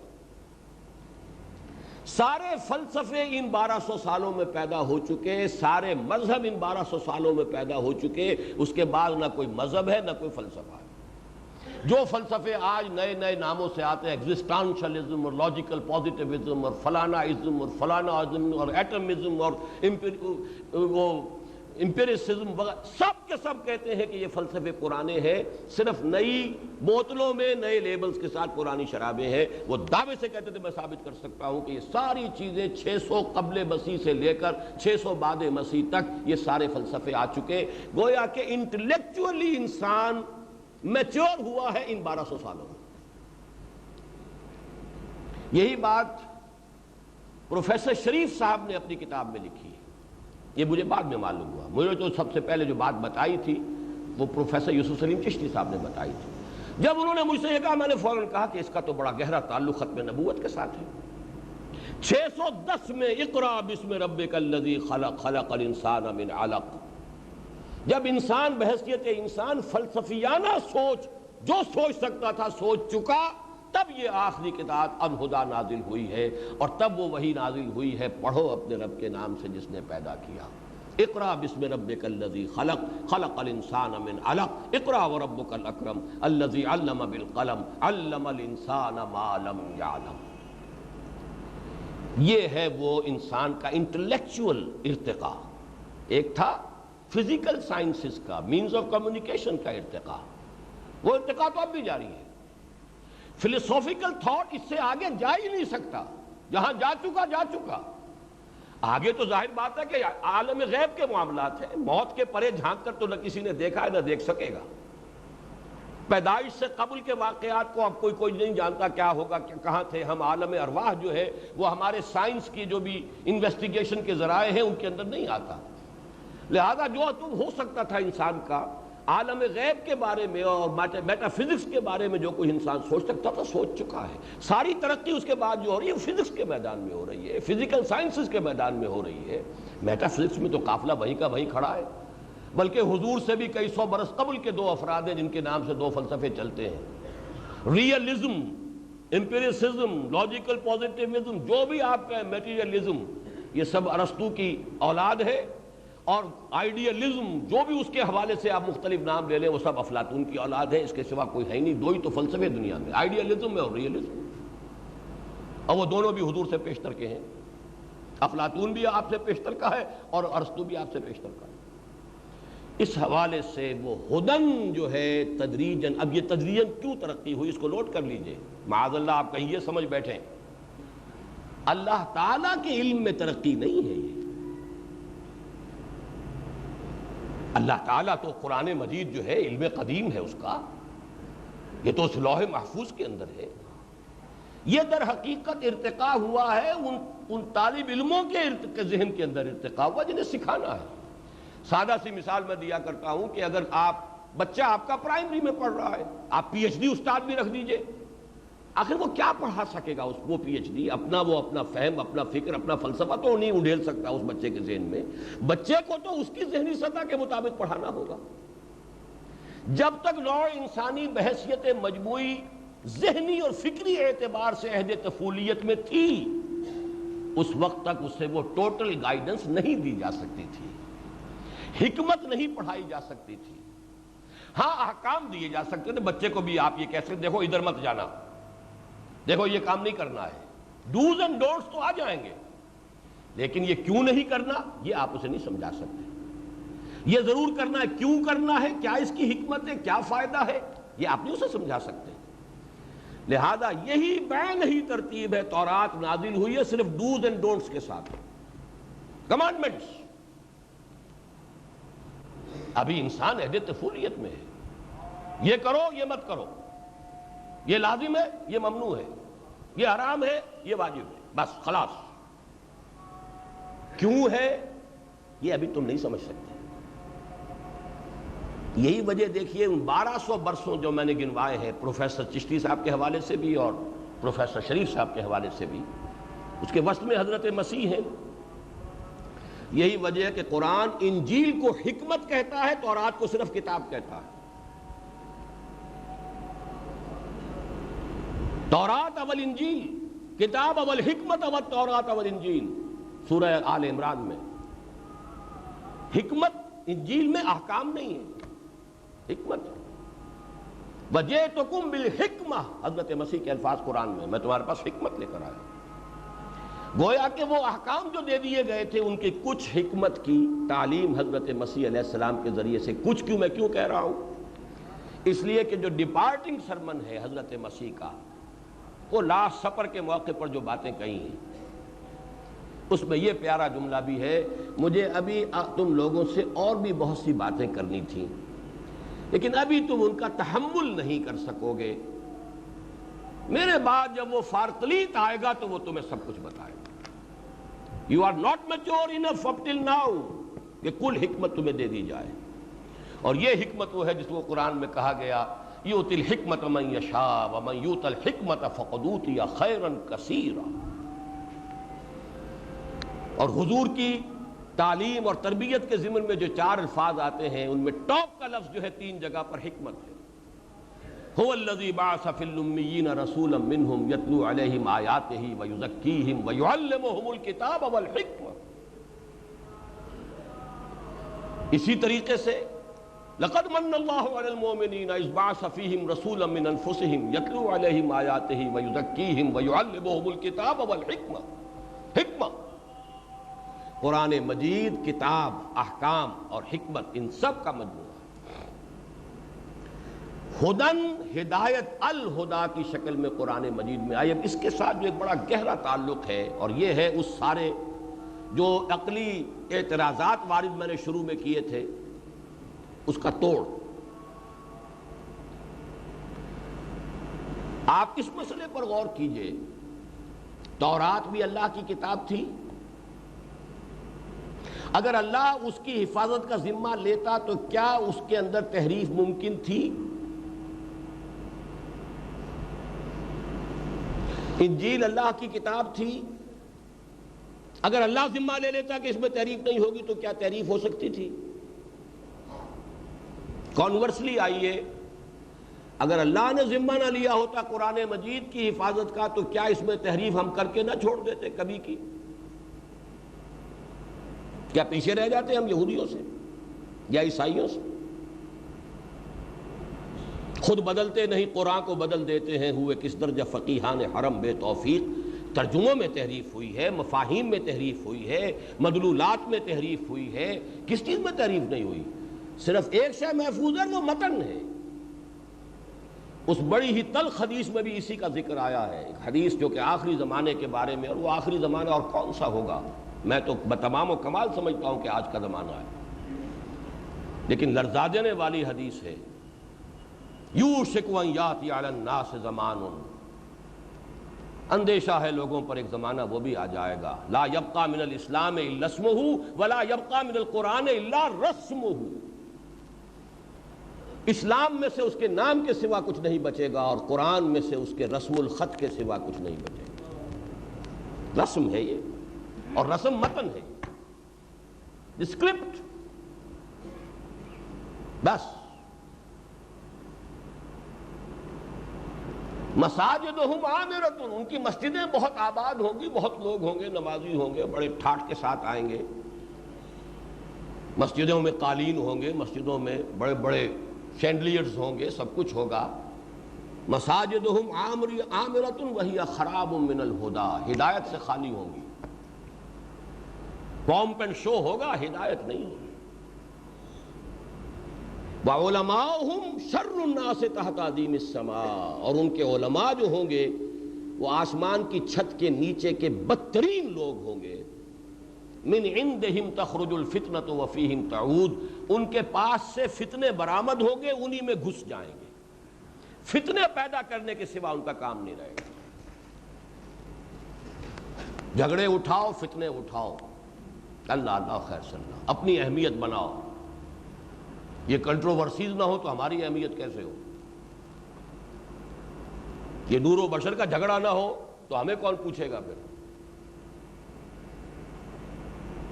یہ آمین بالجہر ہے یا نہیں ہے اس کی بحث نہ ہو تو ہماری اہمیت کون سی رہ جائے گی؟ من عندہم تخرج الفتنہ، فتنے ان کے پاس سے برآمد ہوں گے، وفیہم تعود، انہی میں گھس جائیں گے۔ اس میں اس وقت جو حدیث میں، ویسے بڑی لرزانے والی حدیث ہے لیکن اس وقت مجھے کوٹ کرنا تھا، قرآن میں سے اس کے رسم کے سوا کچھ نہیں بچے گا۔ لا یبقى من الاسلام الا اسمہ ولا یبقى من القرآن الا رسمہ، رسم الخط۔ لیکن یہ بھی اس لیے بچ گیا ہے کہ اللہ نے ذمہ لیا، انا نحن نزلنا الذکر وانا لہ لحافظون، ہم نے ہی اس ذکر کو نازل کیا ہے اور ہم ہی اس کے محافظ ہیں۔ اب دیکھیے ایک اعتراض میں وارد کر رہا ہوں، اللہ نے قرآن کو نازل کیا تو کیا تورات اللہ نے نازل نہیں کی؟ اس جملے کا پہلا حصہ تو مشترک ہے، اپلیکیبل ہے تورات کو بھی، انجیل کو بھی، قرآن کو بھی برابر۔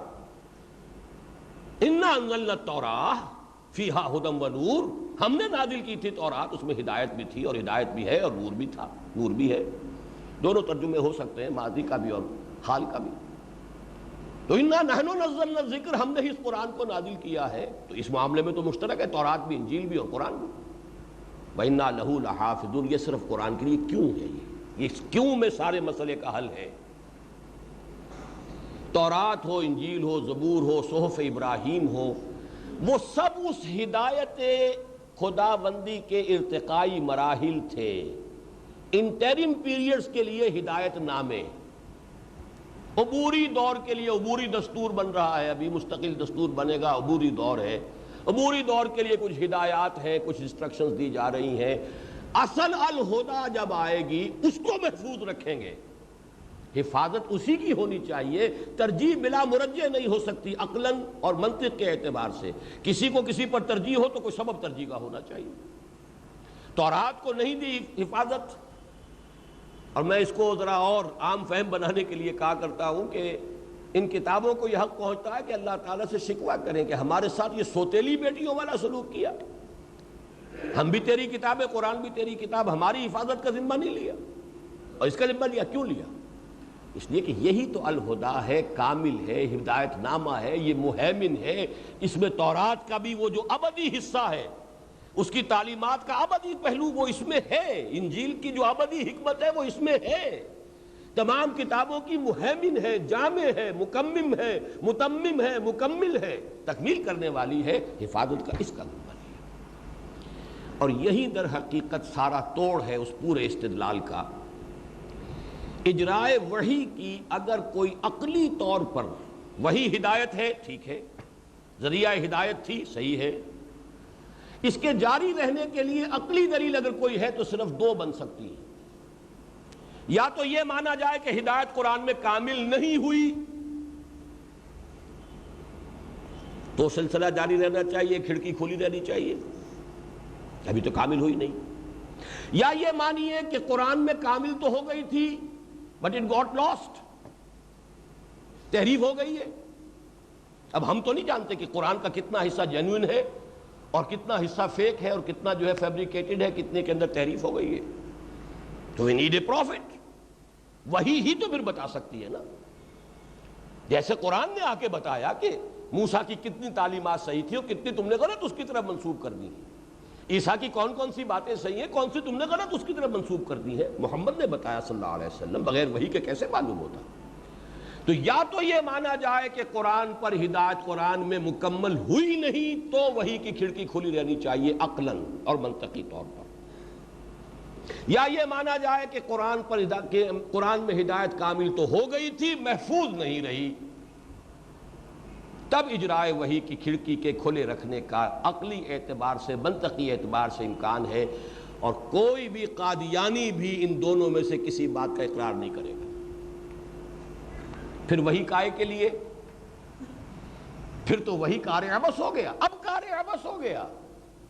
دیکھیے دلیل میں نے الٹی ان کے اوپر ڈالی، اگر وہی لوگوں کی ہدایت کے لیے تھی تو بند کیوں ہو گئی؟ کار عبث تو نہیں تھا، ایک مقصد کے تحت تھا، لہذا اس کار عبث کو ختم تو نہیں ہونا چاہیے، وہ کار عبث نہیں، کار بامقصد تھا۔ اسی کا جواب یہ ہے کہ جب وہ وحی مکمل ہو چکی، ہدایت مکمل ہو چکی، اب اس کا اجرا جاری رہنا کار عبث ہے۔ لہذا ان دو کے سوا کوئی تیسرا احتمال نہیں. یا مانا جائے کہ ہدایت قرآن میں مکمل ہوئی ہی نہیں تھی، ابھی مزید کی ضرورت تھی تو وہی کی کھڑکی کھلی رہنی چاہیے، یا یہ مانا جائے کہ قرآن میں ہدایت کامل تو ہو گئی تھی لیکن پھر تحریف ہو گئی ہے، اب ہمیں صحیح معلوم نہیں ہو سکتا، لہذا کسی وحی کی کھڑکی ہی سے اس کے بارے میں ہمیں معلوم ہونا چاہیے. جو شخص ان دو میں سے کسی بات کو نہ مانے، عقلاً اس کے لیے اب یہ مانے بغیر چارہ نہیں ہے کہ اب اجرائے وحی کار عبث ہے. افحسبتم انما خلقناکم عبثا، اللہ تعالیٰ کی شان کے یہ شایع نہیں ہے کہ وہ کار عبث کرے.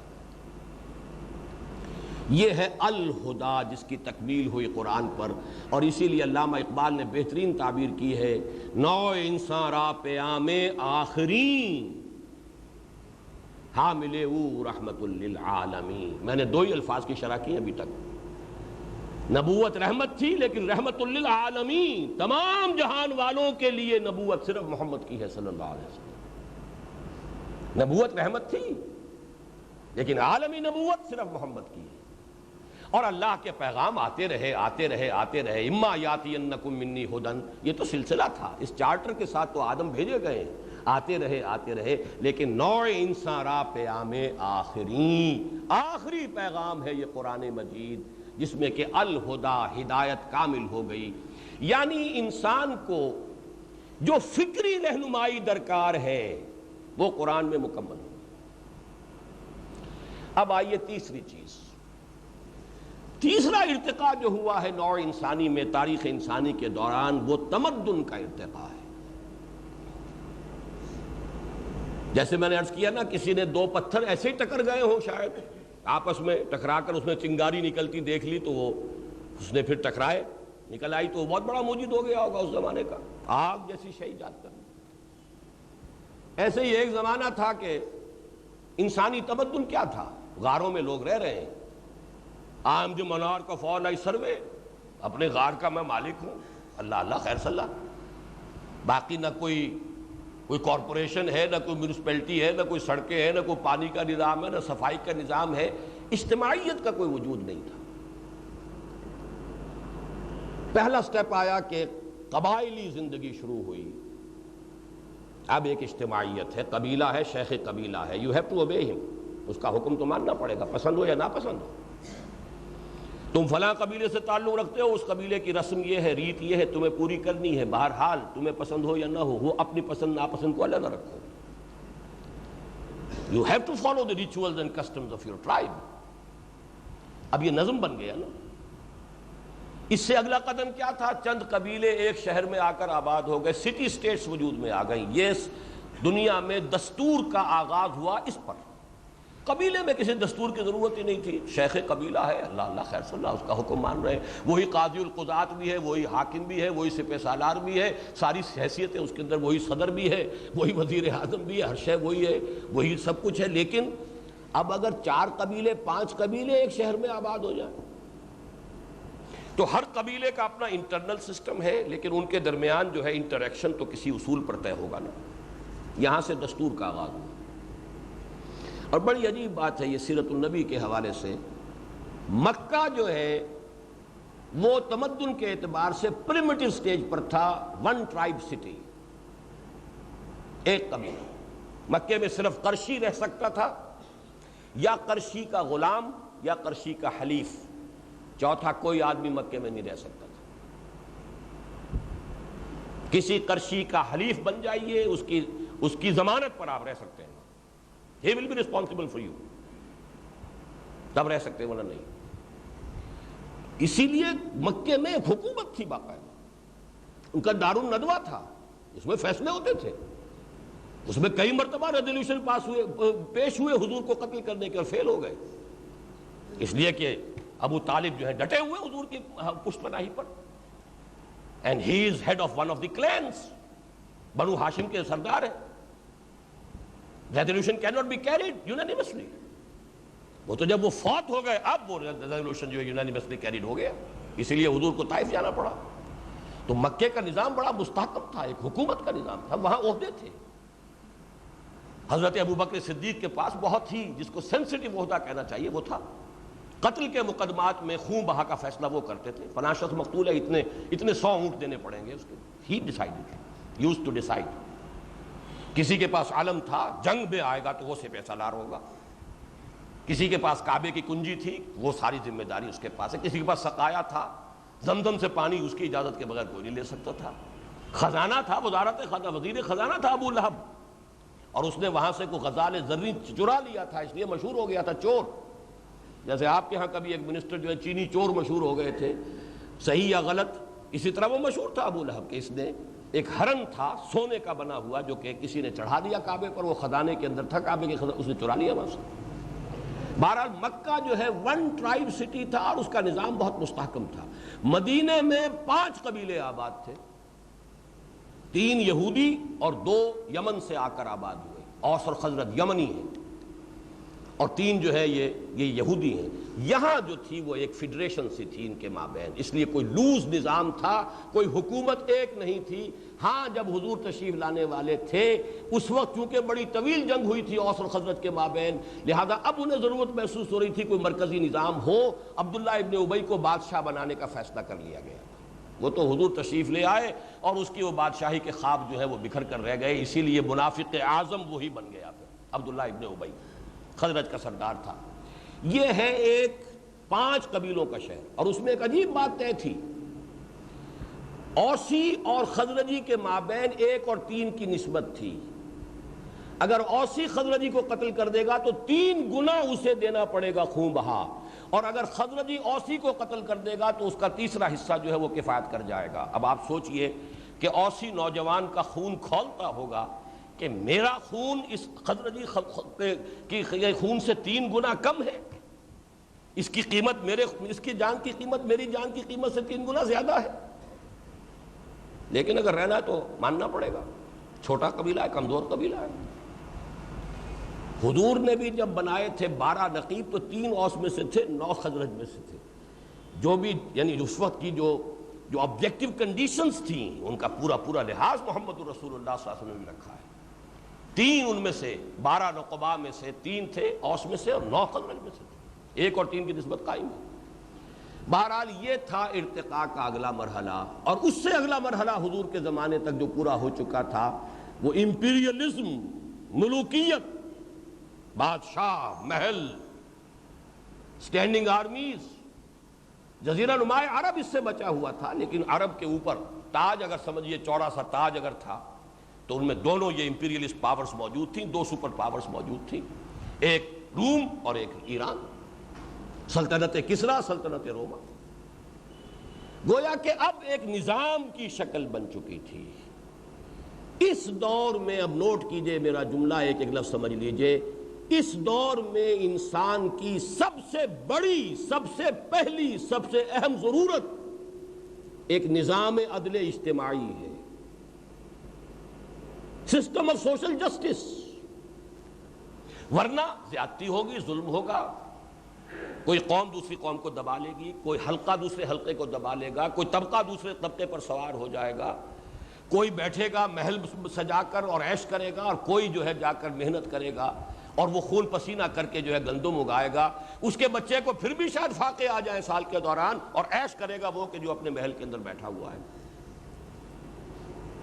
نظام ٹیڑھا ہوا اور ساری مشین ٹیڑھی ہو جائے گی، سارا تمدن فاسد ہو جائے گا.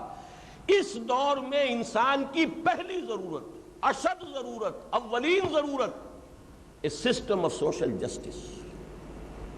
یہ ہے وہ نقطہ جس کو لوگ نہیں سمجھ پاتے، خاص طور پہ مذہبی لوگوں کی تو سمجھ ہی میں نہیں آتا.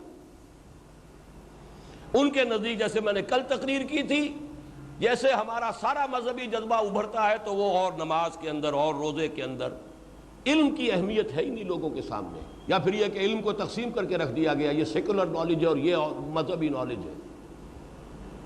وہ علم کی توحید ختم ہو چکی ہے، سنویت علم ہے ہمارے یہاں. اس پر تو خیر کل میں تقریر کر چکا ہوں. اسی طریقے سے سمجھ لیجئے کہ باقی مذہبی تصورات میں عبادات ہیں، یہ ہیں، یا اخلاقیات ہیں، یہ ہے.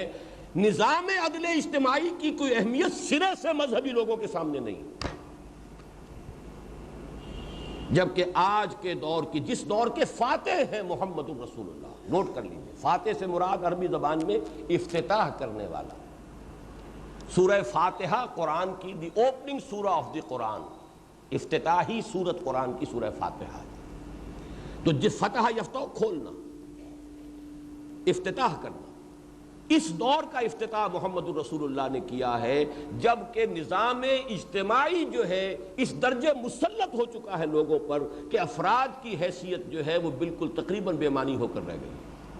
جس کی سادہ سی مثال میں آپ کو یہ دے دوں، آپ کا بچہ، آپ کا بیٹا ہے، آپ چاہتے ہیں اسے ٹھیک اسلامی تعلیم و تربیت دینا، آپ غلط کاموں سے بچانا کیسے بچائیں گے؟ انہی اسکولوں میں بھیجیں گے، انہی کالجوں میں بھیجیں گے۔ فرض کیجئے طے کر دیں تو نہیں بھیجتا میں اسکول میں، نہیں بھیجتا کالج میں، کہاں رکھیں گے؟ غار میں بند کریں گے۔ وہ گلی میں جائے گا تو ٹیلی ویژن دیکھ لے گا، گانوں کی آوازیں اس کی گلی میں سے نکلتے ہی جو ہے اس کے کان میں پڑیں گی۔ کیا کریں گے؟ کہاں لے جائیں گے؟ کس غار میں اس کو بند کر دیں؟ آپ بے بس ہیں۔ You wash your hands of, بچے دیجئے اور حوالے کیجئے، وہ نظام کے حوالے ہے۔ وہ جو نظام تعلیم ہوگا بچہ وہی کچھ بنے گا۔ کوئی لاکھ میں ایک نکل جائے، کوئی ایکسیپشن ہو جائے، بچ جائے۔ ہم تو سمجھے تھے کہ لائے گی فراغت تعلیم، کیا خبر تھی کہ چلا آئے گا الحاد بھی ساتھ، اور گلا تو گھونٹ دیا اہل مدرسہ نے تیرا، کہاں سے آئے صدا لا الہ الا اللہ۔ میکالے نے نظام بنایا تعلیم کا، اور پورے ہندوستان کے اندر جو ہے ذہنیتیں بدل کر رہ گئی۔ یہ تو نظم ہے، نظام ہے، اس نظام کے ساتھ وابستہ چیز ہے۔ انفرادیت تو سکڑ کر رہ گئی ہے، غریب اس کی کوئی حیثیت ہی نہیں، آپ کے چوائسز ہی نہیں ہیں، یو آر باؤنڈ، مقید ہے ہر شخص۔ جب تک اس نظام کو ٹھیک نہیں کرو گے، یہ ہے اصل بات، اور بعثت محمدی کا نقطہ عروج یہ ہے۔ هو الذی ارسل رسولہ بالہدی ودین الحق، اور اس نظام کی تکمیل کر دی محمد الرسول اللہ پر، الیوم اکملت لکم دینکم واتممت علیکم نعمتی۔ یہ تیسرا پہلو ہے ارتقاء نبوت و رسالت کا۔ محمد الرسول اللہ کی رسالت میں آ کر جو بات کامل ہو گئی ہے، مکمل نظام عدل اجتماعی، complete system of social justice, balanced in every respect. تین ہی مسئلے ہیں جو بہت ہی کٹھن ہیں، لا ینحل ہیں، ذہن انسانی حل کرنے سے قاصر ہے۔ میں دعوے سے کہتا ہوں کہ نہیں کر سکتا حل، ٹھوکریں کھاتا رہے گا دائیں بائیں، مشرق مغرب، افراط اور تفریط کے دھکوں کے سوا کچھ نصیب نہیں ہوگا انسان کو۔ یہاں وہ مجبور ہے کہ گھٹنے ٹیک کر ہدایت خداوندی کے سامنے اپنے آپ کو سائل کی حیثیت سے کھڑا کر دے۔ عورت اور مرد کے درمیان حقوق اور فرائض کا کیا توازن ہو؟ اس میں تو اتنی سادہ بات ہے، عورت سوچے گی تو اپنی نفسیات کے اعتبار سے سوچ سکتی ہے، مرد کی نفسیات کے اعتبار سے سوچ ہی نہیں سکتی۔ Virtually impossible, physically impossible. وہ تو عورت ہے۔ مرد سوچے گا وہ اپنے اعتبار سے سوچے گا، وہ عورت کی حیثیت سے سوچ ہی نہیں سکتا۔ کون دے سکتا ہے وہ نظام؟ سرمایہ دار ہے، مزدور ہے۔ سرمایہ دار تو خیر انتہائی سادگی سے کھا گیا، مزدور مات، لیکن مزدور کے ہاتھ میں طاقت آ جائے تو وہ کم نہیں کرتا۔ طریقے کوہکن میں بھی وہی ہیلے ہیں پرویزی۔ ان میں کیا توازن کیا ہو؟ سرمایہ اور محنت کا توازن کیا ہو؟ یا سود ہے اور اس نے پورا جو ہے جکڑ کر رکھ دیا نوع انسانی کو، یا پھر یہ ہے کہ انفرادی ملکیت کا انکار کر کے انسان ادھر گیا تو دوسری انتہا کو پہنچ گئے۔ رست از یک بنتا افتاد بندے دیگر، بادشاہت سے نجات ملی، فیوڈل لارڈ سے نجات ملی، سرمایہ داروں سے نجات ملی، ایک پارٹی ڈکٹیٹرشپ کے اندر پھنس گئے۔ نجات کہاں سے ملی؟ بادشاہ سے مل گئی، چلیے نجات جو ہے سرمایہ داروں سے مل گئی، فیوڈل سے مل گئی، لیکن پارٹی ڈکٹیٹرشپ وہی تو مصیبت پھر آ گئی۔ رست از یک بند تا افتاد در بندے دیگر، ایک بندش سے رہائی پائی، دوسری کی بندش کے اندر گر گئے۔ اسی طریقے سے فرد اور معاشرہ یا نظام، ان میں توازن کیا ہو؟ افراد کے حقوق کتنے ہونے چاہیے؟ حریت، آخر اس کی کوئی حدود بھی ہونی چاہیے۔ فریڈم، صاحب مجھے آزادی ہونی چاہیے، میں ننگا مادر ذات برہنہ جانا چاہتا ہوں سڑک پر، آپ کون ہوتے ہیں مجھے روکنے والے؟ آپ اپنی آنکھیں بند کر لیجیے. یہ میں جو بات کہہ رہا ہوں قطعی بات ہے، صحیح بات ہے. ابھی تو خیر نیوڈسٹ کلبز ہی ہیں، لیکن یہ کہ کوئی دن کی بات ہے کہ کھلے بندوں آئیں گے. اب آج اگر آپ کو معلوم ہے ہومو سیکشولیٹی فن بن چکا ہے، قانون بن چکا ہے، اس کے حق میں مظاہرے ہوتے ہیں. پچھلے سال جو ہوئی تھی ستمبر یا اکتوبر میں جو کانفرنس ہوئی تھی لندن میں، خلافت کانفرنس، وہاں مظاہرہ کیا ہومو سیکشولز نے، اس خلافت کانفرنس کے خلاف مظاہرہ کیا. They have the courage to come in the field. وہ تو ہم پر ہنستے ہیں، یہ پاگل ہے، ان کا دماغ خراب ہے جو ہومو سیکشولیٹی کو بری شے سمجھتے ہیں. ہاتھ جوڑنے پڑے امریکہ میں نیو یارک کے میئر کو. اس نے کچھ تھوڑا سا بیان دے دیا تھا، لیکن پھر جب الیکشن کا وقت آیا ہے، جب دوبارہ اسے ری الیکشن کا مرحلہ آیا، ہاتھ جوڑے جا کر ان کے خلاف کو بات کہہ دی تھی. لیکن یہ کہ پھر ہاتھ جوڑنے پڑے، معافی مانگنی پڑی، ووٹ چاہیے ان کی. یہ آزادی کا ایک تصور یہ بھی ہے. اور اگر آزادی کو سلب کرنے پر آ جائے تو ایک ٹوٹلیٹیرین سٹیٹ بھی وجود میں آ جاتی ہے. کوئی آپ کے اختیارات ہی نہیں، کوئی حقوق ہی نہیں. ملک معظم بیٹھے ہوئے، بس وہ طے کریں گے. Where is the balance? بہت ڈیلیکیٹ ایشوز، تینوں ایشوز انتہائی ڈیلیکیٹ، اور ان میں نقطہ عدل و توازن، عدل و اعتدال و توازن، یہ دین حق اس کا نام. دین حق سچا دین، حق کا دین، جسٹ سوشل آرڈر، اور اس کی تکمیل ہوئی ہے محمد الرسول اللہ صلی اللہ علیہ وسلم. الیوم اکملت لکم دینکم واتممت علیکم نعمتی. یہ اتمام اسی قرآن کے لیے آ رہا ہے، اس لیے کہ قرآن الہدا ہے اور نعمت صرف ہدایت ہے. یہ نوٹ کر لیجئے، تجزیہ کر کے سمجھ لیجئے. کوئی شے نعمت نہیں ہے، کوئی شے.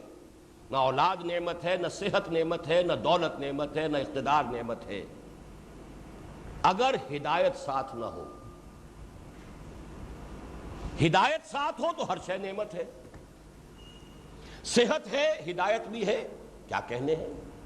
خیر کے کام آپ کریں گے، زیادہ محنت کریں گے، بھاگ دوڑ کریں گے، اور اگر صحت ہے اور ہدایت نہیں ہے تو زیادہ رنگ رلیاں منائیں گے، زیادہ عیاشیاں کریں گے، زیادہ بدماشیاں کریں گے، زیادہ فساد پھیلائیں گے. یہ نعمت تو نوعی زحمت ہو گئی. دولت ہے، ہدایت ہے، ابو بکر صدیق بنیں گے، ان کے نقش قدم پر چلیں گے، عثمان غنی کے نقش قدم پر چلیں گے. دولت ہے اور ہدایت نہیں ہے تو کیا بنیں گے؟ قارون بنیں گے، تبذیر کریں گے، اسراف کریں گے، اللہ تللوں میں خرچ کریں گے، مبذرین بن کر شیطان کے بھائی بن جائیں گے. ان المبذرین کانوا اخوان الشیاطین.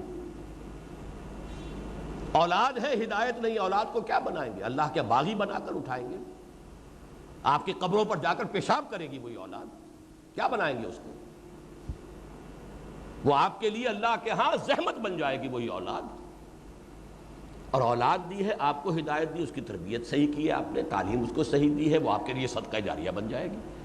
گویا کہ ہر شے صرف نعمت ہدایت کے ساتھ. یہ جس کو ہم کہتے ہیں، وہ جو پرانے زمانے میں تصور تھا کوئی شے جس چیز سے چھو جائے وہ سونا بن جاتی، وہ شے ہے ہدایت. ہدایت ہو تو صحت بھی نعمت ہے، دولت بھی نعمت ہے، اولاد بھی نعمت ہے، اقتدار نصیب ہو جائے، کیا کہنے ہیں. انسان دنیا میں فلاح پیدا کرے گا، خیر پیدا کرے گا، خلق خدا کی بہتری کرے گا، حضرت یوسف کے نقش قدم پر چلے گا، قحط جیسے مسئلے کو حل کر لے گا. لیکن یہ کہ اقتدار ملا ہو اور ہدایت نہ ہو تو پھر انسان فرعون بنے گا، نمرود بنے گا، اپنا بھی بیڑا غرق کرے گا، پوری قوم کا بھی بیڑا غرق کرے گا. تو وہ اتمام نعمت، الیوم اکملت لکم دینکم واتممت علیکم نعمتی ورضیت لکم الاسلام دینا. یہی دو الفاظ اس آیت میں آئے، هو الذی ارسل رسولہ بالہدی ودین الحق. تین پہلو ہم نے نوٹ کر لیے تکمیل رسالت کے. عالمی رسالت، اس کا تعلق ہے ارتقاء علم مادی سے. ہدایت کی تکمیل، اس کا تعلق ہے انسان کے انٹلیکچول ایولیوشن سے، انسان کے فلسفیانہ فکر کی استعداد کے میچور اور بالغ ہو جانے سے. دین الحق کی تکمیل، اس کا تعلق ہے انسانی تمدن کے اس مقام پر پہنچ جانے سے کہ جہاں نظام اجتماعی کی اہمیت فیصلہ کن ہو چکی ہے اور افراد جو ہے نظام اجتماعی کے اندر جکڑے جا چکے ہیں۔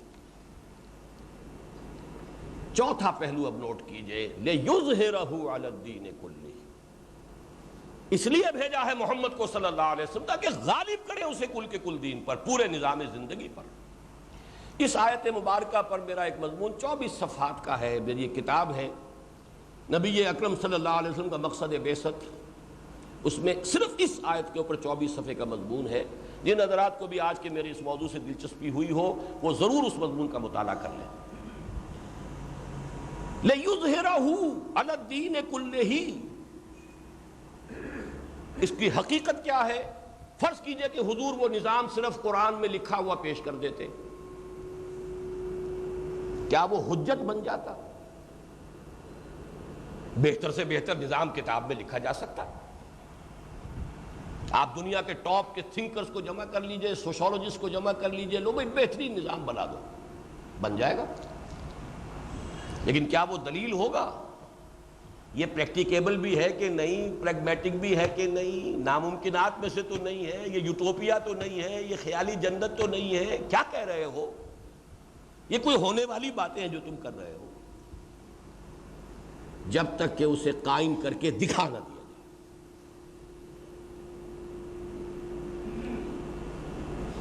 آپ کو معلوم ہے افلاطون نے کتاب لکھی تھی ریپبلک، اور کتاب کتنی زوردار ہوگی جو آج تک زندہ ہے۔ حضرت مسیح علیہ السلام سے 300-400 قبل کی کتاب ریپبلک، ایک خاص نقشہ پیش کیا، آج تک دنیا میں وہ نقشہ کہیں قائم ہی نہیں ہوا، لہذا وہ اب ایک خواب ہے، یوٹوپیا ہے، خیالی جنت ہے، اس کے سوا کچھ نہیں۔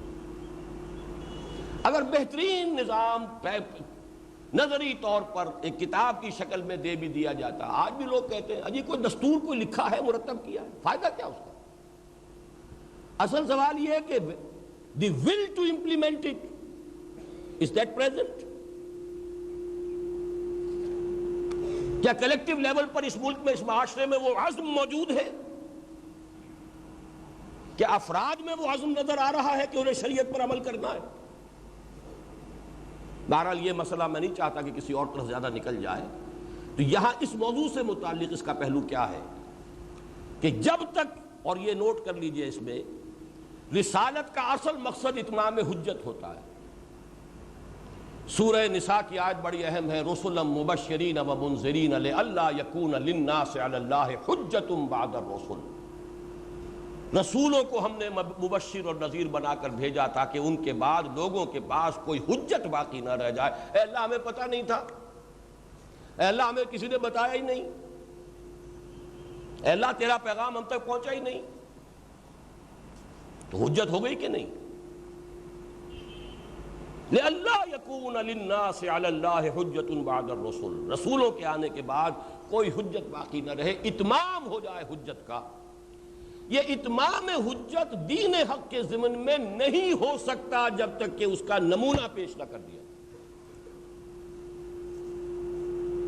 لہذا محمد الرسول اللہ کی بعثت کا مقصد قرار پایا لِيُظْهِرَهُ عَلَى الدِّينِ كُلِّهِ، تاکہ اسے غالب کریں، قائم کریں، نافذ کریں، اسے چلتا ہوا دکھائیں۔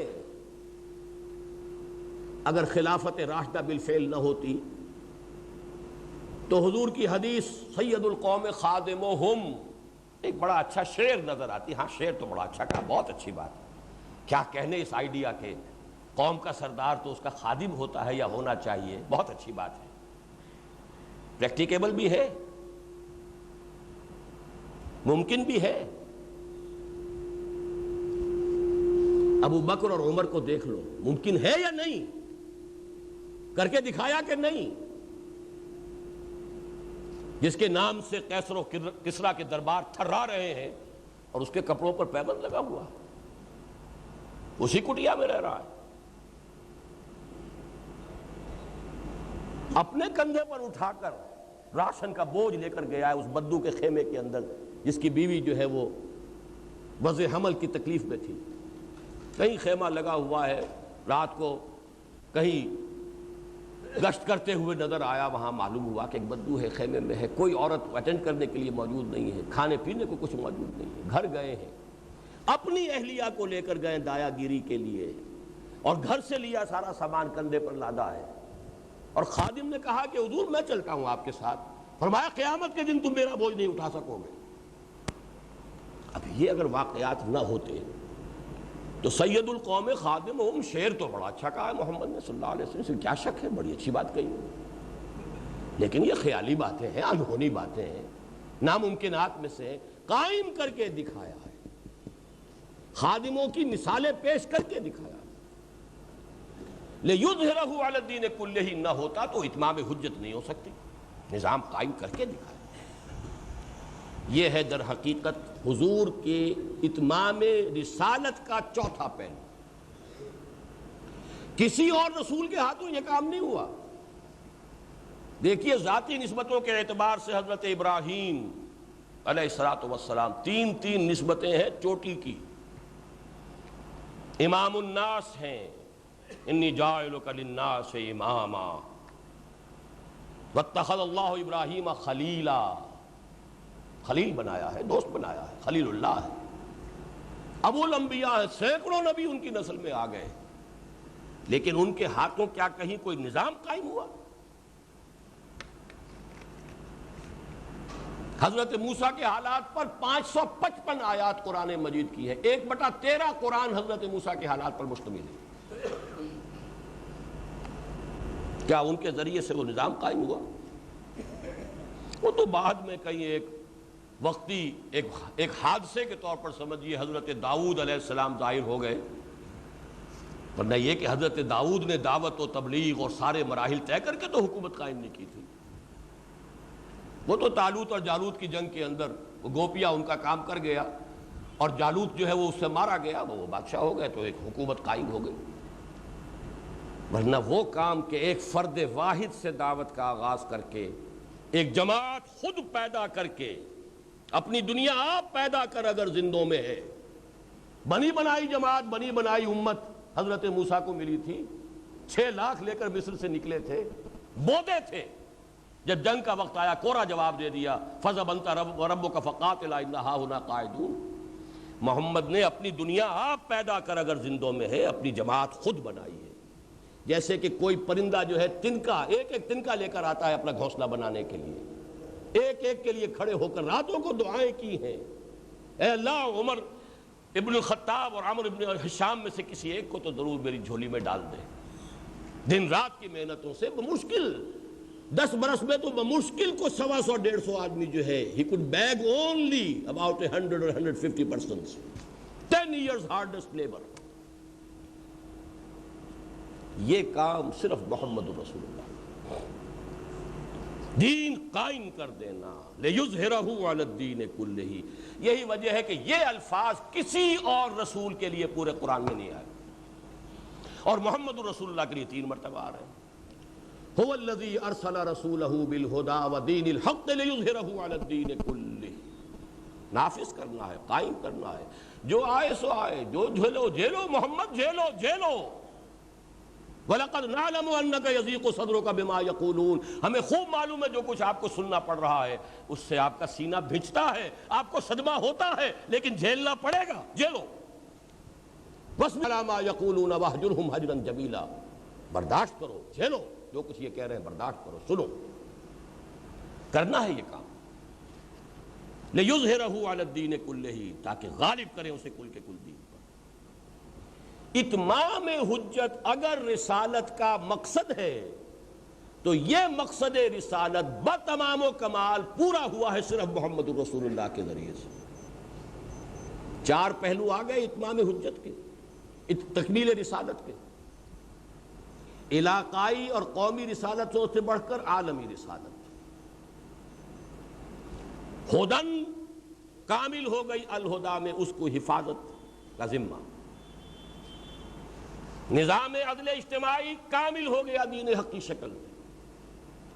نمبر 4، وہ صرف نظری طور پر نہیں دیا گیا، قائم کر کے دکھا دیا۔ یہ تکمیل رسالت کے 4 پہلو ہیں۔ 5واں پہلو جو ہے ذرا جو میرے اور آپ کے اعتبار سے اہم تر ہے، اس کو سمجھ لیجئے ذرا۔ دیکھیے نبوت کے ختم ہونے سے جو خلا پیدا ہوا ہے اسے اللہ تعالیٰ نے 3 ذریعوں سے پورا کیا ہے. بہت اہم مضمون ہے، نوٹ کر کے یاد کر کے اٹھیے. نبوت ہدایت کے لیے تھی، اتمام حجت کے لیے تھی، ختم ہو گئی نبوت، تکمیل پا کر بھی ختم ہو گئی نا، تو لیکن خلا تو ہو گیا. اس خلا کو 3 چیزوں سے پر کیا. نمبر 1، قرآن کی حفاظت کا ذمہ لے لیا. جو متلاشی حق ہے قرآن کو موجود پائے گا، اور جو خلوص نیت سے ہدایت حاصل کرنا چاہے گا قرآن اسے ہدایت دے دے گا.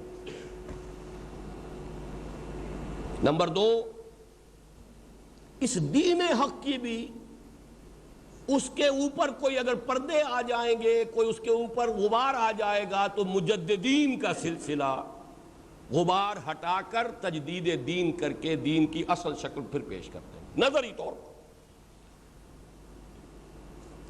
ان اللہ یبعث فی هذه الامة علی راس کل 100 عام من یجدد لها دینها. اللہ تعالیٰ اس امت میں ہر صدی کے سرے پر ایسے شخصوں کو اٹھاتا رہے گا جو دین کو تازہ کر دیں گے. مجھے یہاں اقبال کا جملہ یاد آ گیا ہے، 1930 کا خطبہ الہ آباد، جس میں انہوں نے کہا تھا کہ مجھے یقین ہے کہ ہندوستان کے شمال مغربی علاقے میں ایک آزاد مسلمان ریاست قائم ہوگی. اٹ واز اے ویژن، ایک پیشین گوئی تھی، تجویز نہیں تھی یہ. لیکن اگر ایسا ہو گیا، یہ ہے اصل حصہ جس کے لیے میں کوٹ کر رہا ہوں، تو ہمیں ایک موقع مل جائے گا کہ دین حق پر، دین اسلام پر جو پردے آ گئے تھے دور ملوکیت میں، وہ اسلام خلافت راشدہ کا وہ تو کوئی اور تھا، یہ دور ملوکیت کا اسلام تو کوئی اور ہو گیا. اس میں تو سرمایہ داری نہیں تھی، اس میں جاگیرداری نہیں تھی، یہ تو سرمایہ دارانہ. ابلیس نے بھی کہا جانتا ہوں میں یہ امت حامل قرآن نہیں ہے، وہی سرمایہ داری بندہ مومن کا دین. یہ دین اسلام پر کہاں کاربند ہے، تو سرمایہ داری کے دین پر کاربند ہے. جانتا ہوں میں کہ مشرق کی اندھیری رات میں بے ید بیضا ہے پیران حرم کی آستین. ہمیں موقع مل جائے گا ان پردوں کو ہٹا کر اصل اسلام کی ایک تصویر دنیا کے سامنے پیش کر سکیں. یہ کار تجدید ہے، تجدید تازہ کر دینا. آئینے پر غبار آ گیا تھا، جھاڑ دیا آپ نے. آئینے کے غبار کے سامنے آپ کھڑے تو آپ نظر نہیں آ رہے، جھاڑ دیا پھر آئینہ. آئینہ تو ہے، قرآن ہے، دین حق وہ مکمل ہو گیا محمد رسول اللہ پر. لیکن اس کے اوپر گرد و غبار آتے ہیں. کبھی یونانی منطق کا، یونانی فلسفے کا آ گیا، کبھی نو افلاطونی قسم کے نظریات اور تصوف کا آ گیا، کبھی ہندو یوگیوں کے کچھ اثرات آ گئے، کچھ اور آ گیا، جدید سائنسی فکر نے اس نے کچھ دھندلا دیا. ان کو ہٹا کے، پاک کر کے، صاف کر کے اسلام کی تعلیم کو، اسلام کی شکل کو دوبارہ دکھا دینا، یہ کار تجدید ہے. یہ دوسرا ذمہ ہے جو اللہ نے لیا. اور تیسرا ذمہ یہ، اس امت میں ایک گروہ ہمیشہ ضرور حق پر قائم رہے گا. لا تزال فی امتی طائفۃ قائمین علی الحق. یہ تینوں چیزیں جمع کر لیجئے تو اس کا ایک نتیجہ نکلتا ہے، متلاشی حق کے لیے تو حجت قائم ہے. اگر آپ حق کے طالب تلاش کرنا، لیکن وہ ہوتے کتنے ہیں؟ وہ تو بہت کم لوگ ہوتے ہیں. انسانوں کی ایک عظیم اکثریت جو ہے، جسے آپ سائلنٹ میجورٹی کہتے ہیں، وہ تو اپنے چکروں میں، دنیا کے معاش میں، اس میں مسائل میں، بیماریوں میں، 100 طرح کے پرابلم میں، انہی کے اندر لٹاپین اور انہی کے اندر جو ہے انسان اپنی پوری زندگی گم رہتا ہے.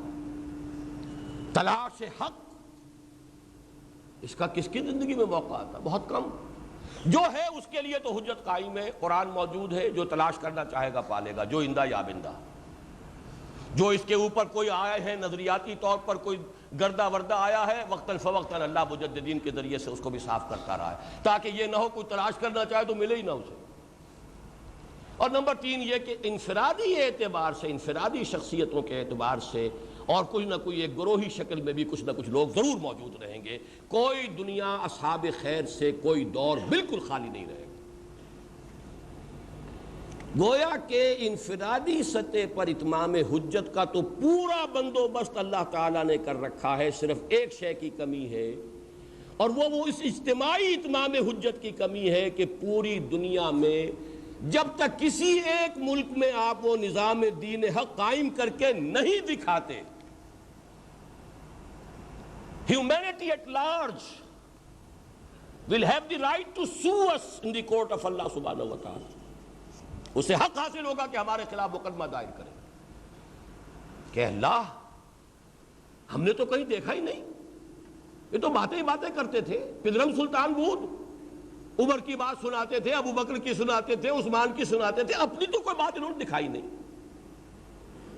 انہوں نے تو ہمیں کوئی جھلک نہیں دکھائی اس نظام کی۔ یہ بدبخت تو ہم سے نظام مانگتے رہے، ہماری پیروی کرتے رہے، ہم جن کھائیوں میں گرے، جن کنووں میں غرق ہوئے، ان میں یہ غرق ہوئے ہیں، یہ تو ہمارے متبعین تھے، ہمارے پیروکار تھے۔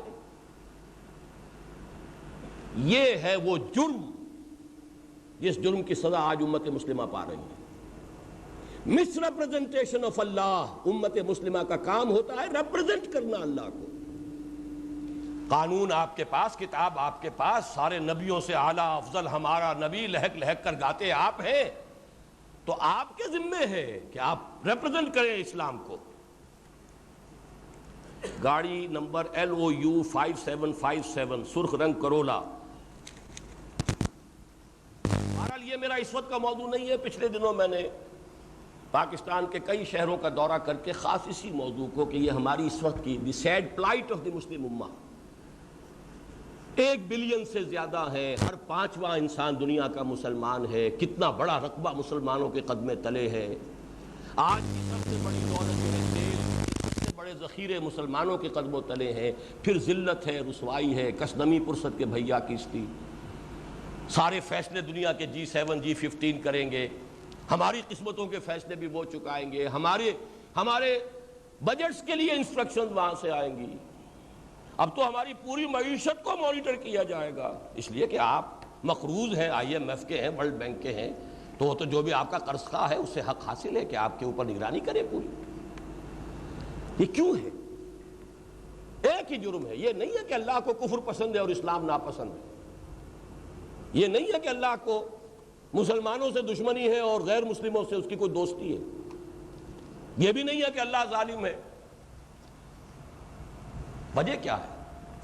وجہ یہ ہے کہ جو امت اللہ کے دین کی حامل ہوتی ہے وہ اس کی ریپرزنٹیٹیو ہے on this earth, and if it is misrepresenting اللہ تو یہ دوسروں سے بڑھ کر مجرم ہے، کافروں سے بڑھ کر مجرم ہے وہ امت جو امت مسلمہ کہلائے، مدعی ہو امت مسلمہ کہلانے کی اور اپنے عمل میں غیر مسلموں کا کردار اختیار کرے، وہ اپنے وجود سے رکاوٹ بن جاتی ہے اللہ کے اور اس کے بندوں کے درمیان، وہ دیوار ہے، وہ خزانے کا سانپ ہے۔ خزانے کا سانپ خود فائدہ نہیں اٹھا سکتا خزانے سے، لیکن کسی اور کو بھی نہیں اٹھانے دیتا، پاس نہیں پھٹکنے دیتا۔ ہم وہ خزانے کا سانپ بن گئے ہیں کہ ہمیں دیکھ کر کوئی اسلام سے متنفر ہو سکتا ہے، اسلام کے قریب نہیں آئے گا۔ یہ ہے وجہ کہ آج کفر، رحمتیں ہیں تیری اغیار کے کاشانوں پر اور برف گرتی ہے تو بیچارے مسلمانوں پر۔ کیوں ہے آخر ایسا؟ کوئی وجہ ہے، کوئی سبب ہے؟ اللہ ظالم نہیں ہے، ما انا بظلام للعبید۔ اس کا اب علاج کیا ہے؟ قائم کرو۔ اس قائم کرو کے حوالے سے اب میں 5ویں بات آپ کو بتا رہا ہوں، آخری بات جو تکمیل رسالت کا اہم ترین مظہر ہے ہمارے اعتبار سے، اور وہ یہ ہے کہ حضور نے اور صحابہ کرام نے جو دین کو قائم کیا تھا وہ معجزوں کے ذریعے قائم نہیں کیا تھا، خالص انسانی سطح پر سٹرگل، محنت، جد و جہد، کوشش، قربانی، تکالیف جھیل کر، مصیبتیں برداشت کر کے کیا تھا۔ کسی قدم پر بھی ہمیں کوئی معجزہ نظر نہیں آتا۔ غزوہ تبوک میں جیش العسرہ 30,000 کا لشکر چل رہا ہے، ایسا وقت بھی آیا ہے کہ 3 آدمیوں کو 1 کھجور راشن میں مل رہی ہے، اس کو جیش العسرہ کہتے ہیں۔ من و سلوہ نہیں نازل ہوا،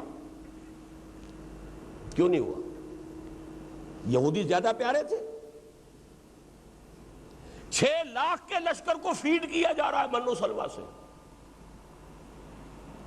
30,000 کے لیے اللہ کے خزانے خالی ہو گئے تھے. It's a very big question. غزوہ احزاب میں کئی وقت کے فاقے ہیں اور لوگوں نے اپنے پیٹ پر پتھر باندھے ہوئے ہیں. من و سلوہ نازل نہیں ہو سکتا تھا.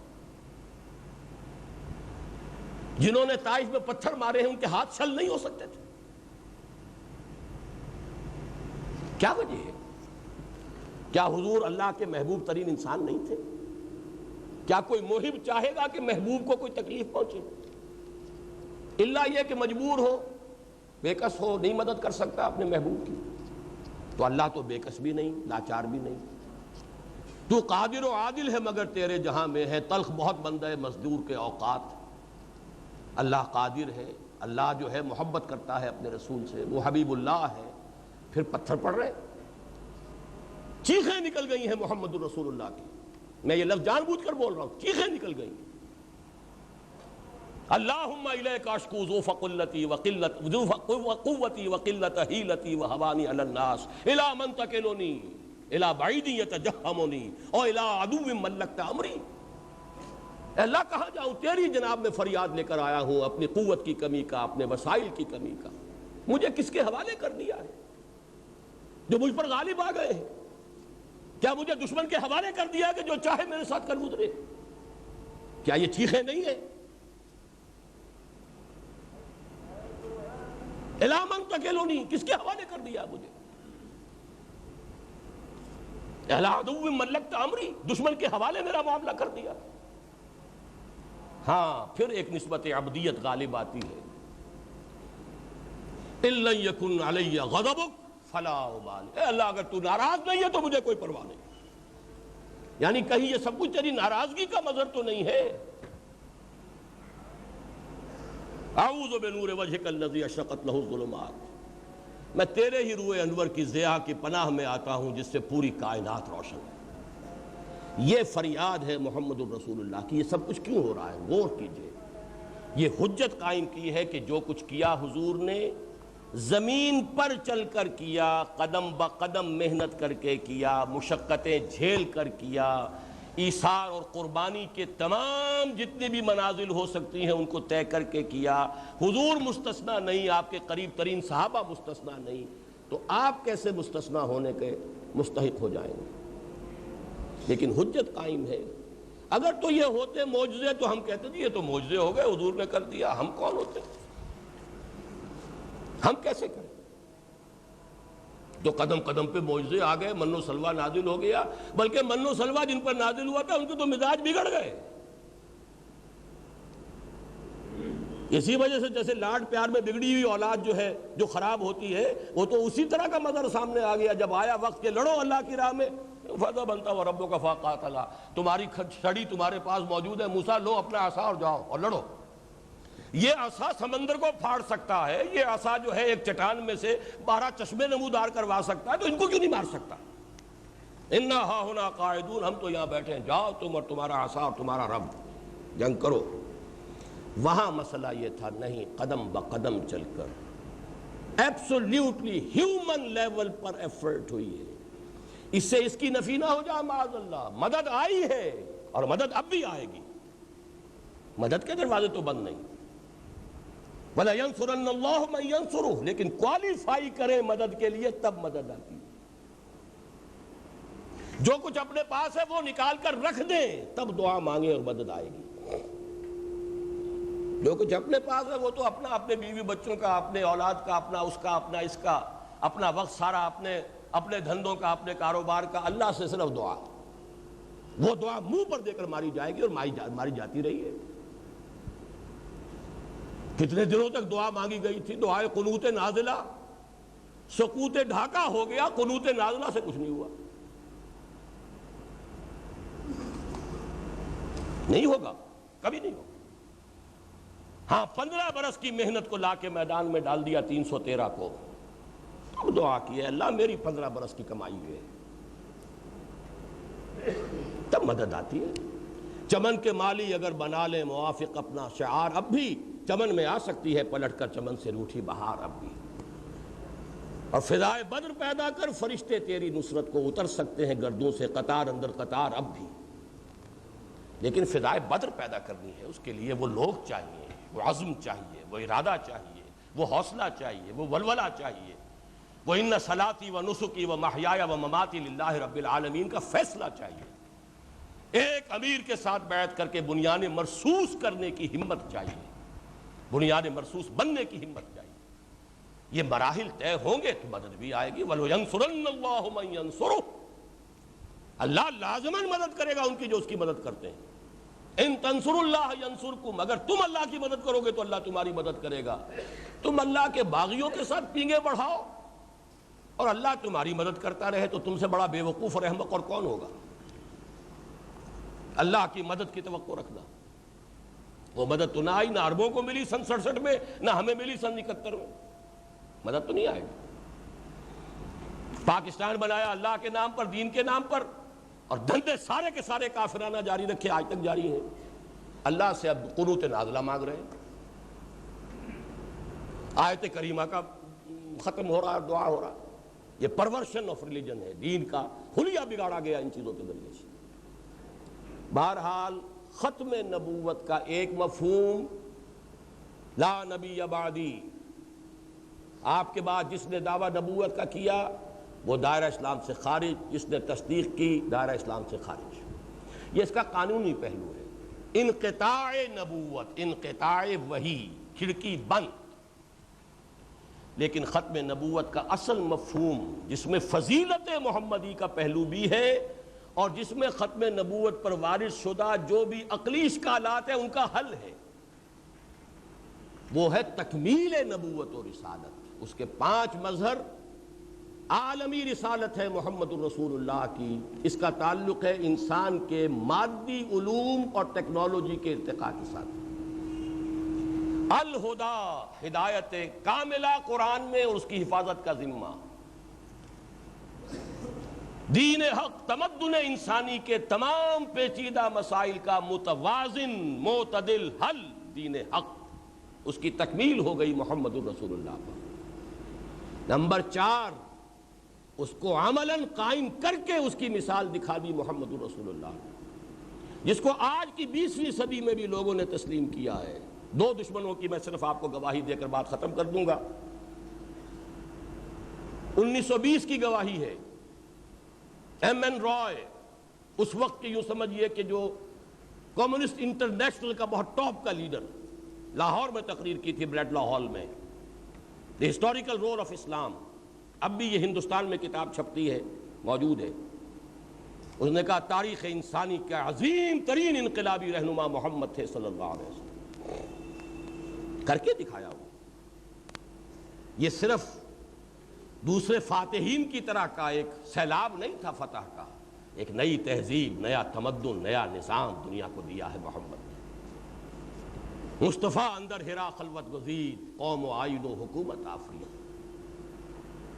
1980 میں کتاب چھپی ہے دی 100 مائیکل ہارٹ، تاریخ انسانی کے عظیم ترین انسان محمد۔ اور کیوں؟ Because he is the only person supremely successful in both the religious and secular fields۔ Gandhi نے 37 میں کہا، جب یہاں پہلی مرتبہ 1935 کا گورنمنٹ آف انڈیا ایکٹ اور پھر انتخابات ہوئے، پھر وزارتیں بنی ہے، تو ہریجن میں مقالہ لکھا، سب تمام ہندو یا جو بھی مسلمان وزیر بنے تھے، میں آپ لوگوں کے سامنے حضرت عمر اور حضرت ابو بکر کی مثال پیش کرتا ہوں، try to follow them۔ H G Wells نے لکھا کہ اگرچہ sermons of human fraternity, freedom and equality, sermons تو پہلے بھی بہت کہے گئے دنیا میں، جیزس آف نزارت کے ہاں بھی سرمنز تو بہت ہیں، لیکن یہ ماننا پڑتا ہے کہ تاریخ انسانی میں پہلی مرتبہ ان اصولوں پر ایک معاشرہ بالفعل قائم کیا محمد نے صلی اللہ علیہ وسلم۔ 20ویں صدی کی 4 گواہیاں آپ کو دے دی۔ تو جادو وہ جو سر چڑھ کر بولے، الفضل ما شہدت بہ الاعداء، یہ دشمنوں کی گواہیاں ہیں، اپنوں نے تو حمد اور مدح کرنی ہی کرنی ہے، میں نے تو دشمنوں کی گواہیاں آپ کو سنائی۔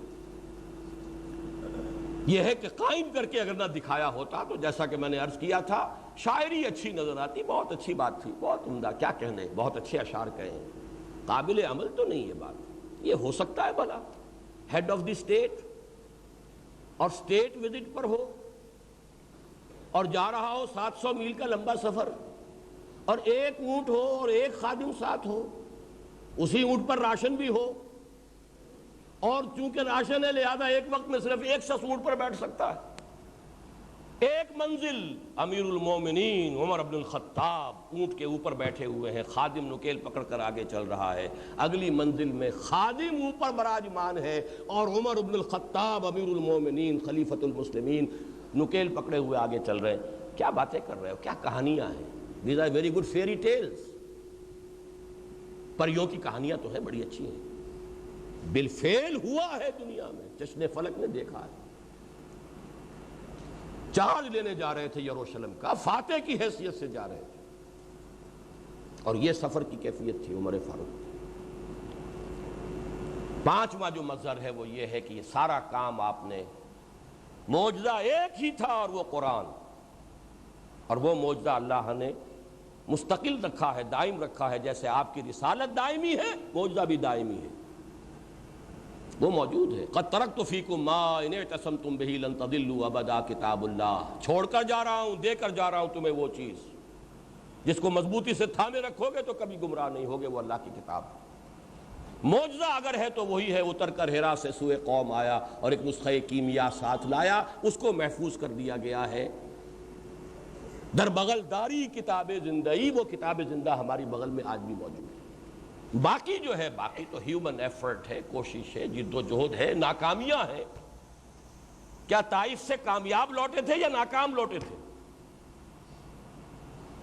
گئے تھے مدد لینے، کوئی بڑا سردار ایمان لے آئے گا تو میں وہاں پر اپنا مرکز جو ہے وہاں شفٹ کر دوں، وہاں ہوا پتھراؤ۔ تینوں نے وہ باتیں کہی ہیں جو زبان سے نقل کرتے ہوئے بھی آدمی ہچکچاتا ہے، کلیجے کو چیر جانے والے جملے جو ہے محمد کو سننے پڑے۔ ناکام خالی ہاتھ واپس آئے ہیں، اور مکے میں داخل ہو سکے ہیں تو ایک مشرک کی پناہ لے کر۔ ناکامی کا دنیاوی اعتبار سے ظاہری ناکامی کا یہ عالم ہے۔ ایسا تو نہیں ہوا کہ ریڈ کارپٹ اللہ نے بچھا دی ہو، آؤ میرے محبوب چلے آؤ، بس کہیں کوئی کانٹا نہیں، کہیں کوئی تکلیف نہیں، کہیں کوئی ناکامی نہیں، کہیں کوئی بددلی نہیں، کوئی کہیں جو ہے آپ کے لیے کوئی کوفت نہیں، کوفت ہوگی، جھیلنی پڑے گی۔ وَلَنَبْلُوَنَّكُمْ بِشَيْءٍ مِّنَ الْخَوْفِ وَالْجُوعِ وَنَقْصٍ مِّنَ الْأَمْوَالِ وَالْأَنفُسِ وَالثَّمَرَاتِ، ہم لازماً آزمائیں گے تمہیں بھوک سے بھی اور جان و مال کے نقصانات سے بھی، جو آئے سوچ سمجھ کر آئے۔ یہ کھلی کھلی باتیں ہیں۔ یہ آخری حصہ وہ ہے جو میں نے عرض کیا، وہ میرے اور آپ پر حجت ہے۔ حضور کی امت، علماء کہتے ہیں، دو حصوں میں منقسم۔ امت دعوت پوری نوع انسانی ہے، امت اجابت وہ ہے جو اپنے آپ کو امتی کہتے ہیں۔ امت دعوت کے لیے وہ چار حجتیں ہیں، اور امت اجابت کے لیے یہ آخری حجت ہے کہ میں نے جو کچھ ہے وہ محنت، مشقت، جد و جہد، قربانی، ایثار، تکلیفیں جھیل کر اور پے بپے ناکامیاں برداشت کرتے ہوئے میں نے کر کے دکھایا ہے۔ اللہ تعالیٰ مجھے اور آپ کو اس کی توفیق عطا فرمائے کہ اس کے لیے کمر کسیں، اس کے لیے ہمت کریں۔ کہنے کو تو اور بھی بہت کچھ جی چاہتا تھا، لیکن وقت پہلے ہی اب میرے اعلان سے جو ہے وہ وقت 5 منٹ آگے نکل گیا ہے۔ یہ جملہ تو ضرور سن لیجئے، یہ ملک بنایا گیا تھا اس کام کے لیے، اقبال کا خواب تھا اس لیے کہ امت کے ذمے جو سب سے بڑا مقدمہ ہے پوری نوع انسانی کا، محمد کی امت دعوت کا جو دعویٰ ہے امت مسلمہ کے خلاف، اس دعوے کو ختم کرنے کے لیے پاکستان کا تصور تھا کہ ہم ایک نمونہ پیش کر دیں۔ یہ ہے اتمام حجت، نمونہ دکھاؤ۔ یہی قائد اعظم نے کہا تھا، ہمیں پاکستان اس لیے چاہیے کہ اسلام کے اصول حریت و اخوت و مساوات کا عہد حاضر میں ایک نمونہ دنیا کے سامنے پیش کیا۔ وہاں سے ہم نے انحراف کیا، اس کی صدا پہلے بھی ملی، آئندہ بھی اس سے بڑھ کر صدا کے لیے تیار رہیے، الا یہ کہ کمر ہمت کسی جائے اور وہی طریق نبوی پر، منہج انقلاب نبوی پر جد و جہد کا عزم راسخ کیا جائے، اس کے لیے کمر کسی جائے۔ اللہ مجھے اور آپ کو اس کی توفیق عطا فرمائے۔ اقول قولی ھذا واستغفر اللہ لی ولکم ولسائر المسلمین والمسلمات۔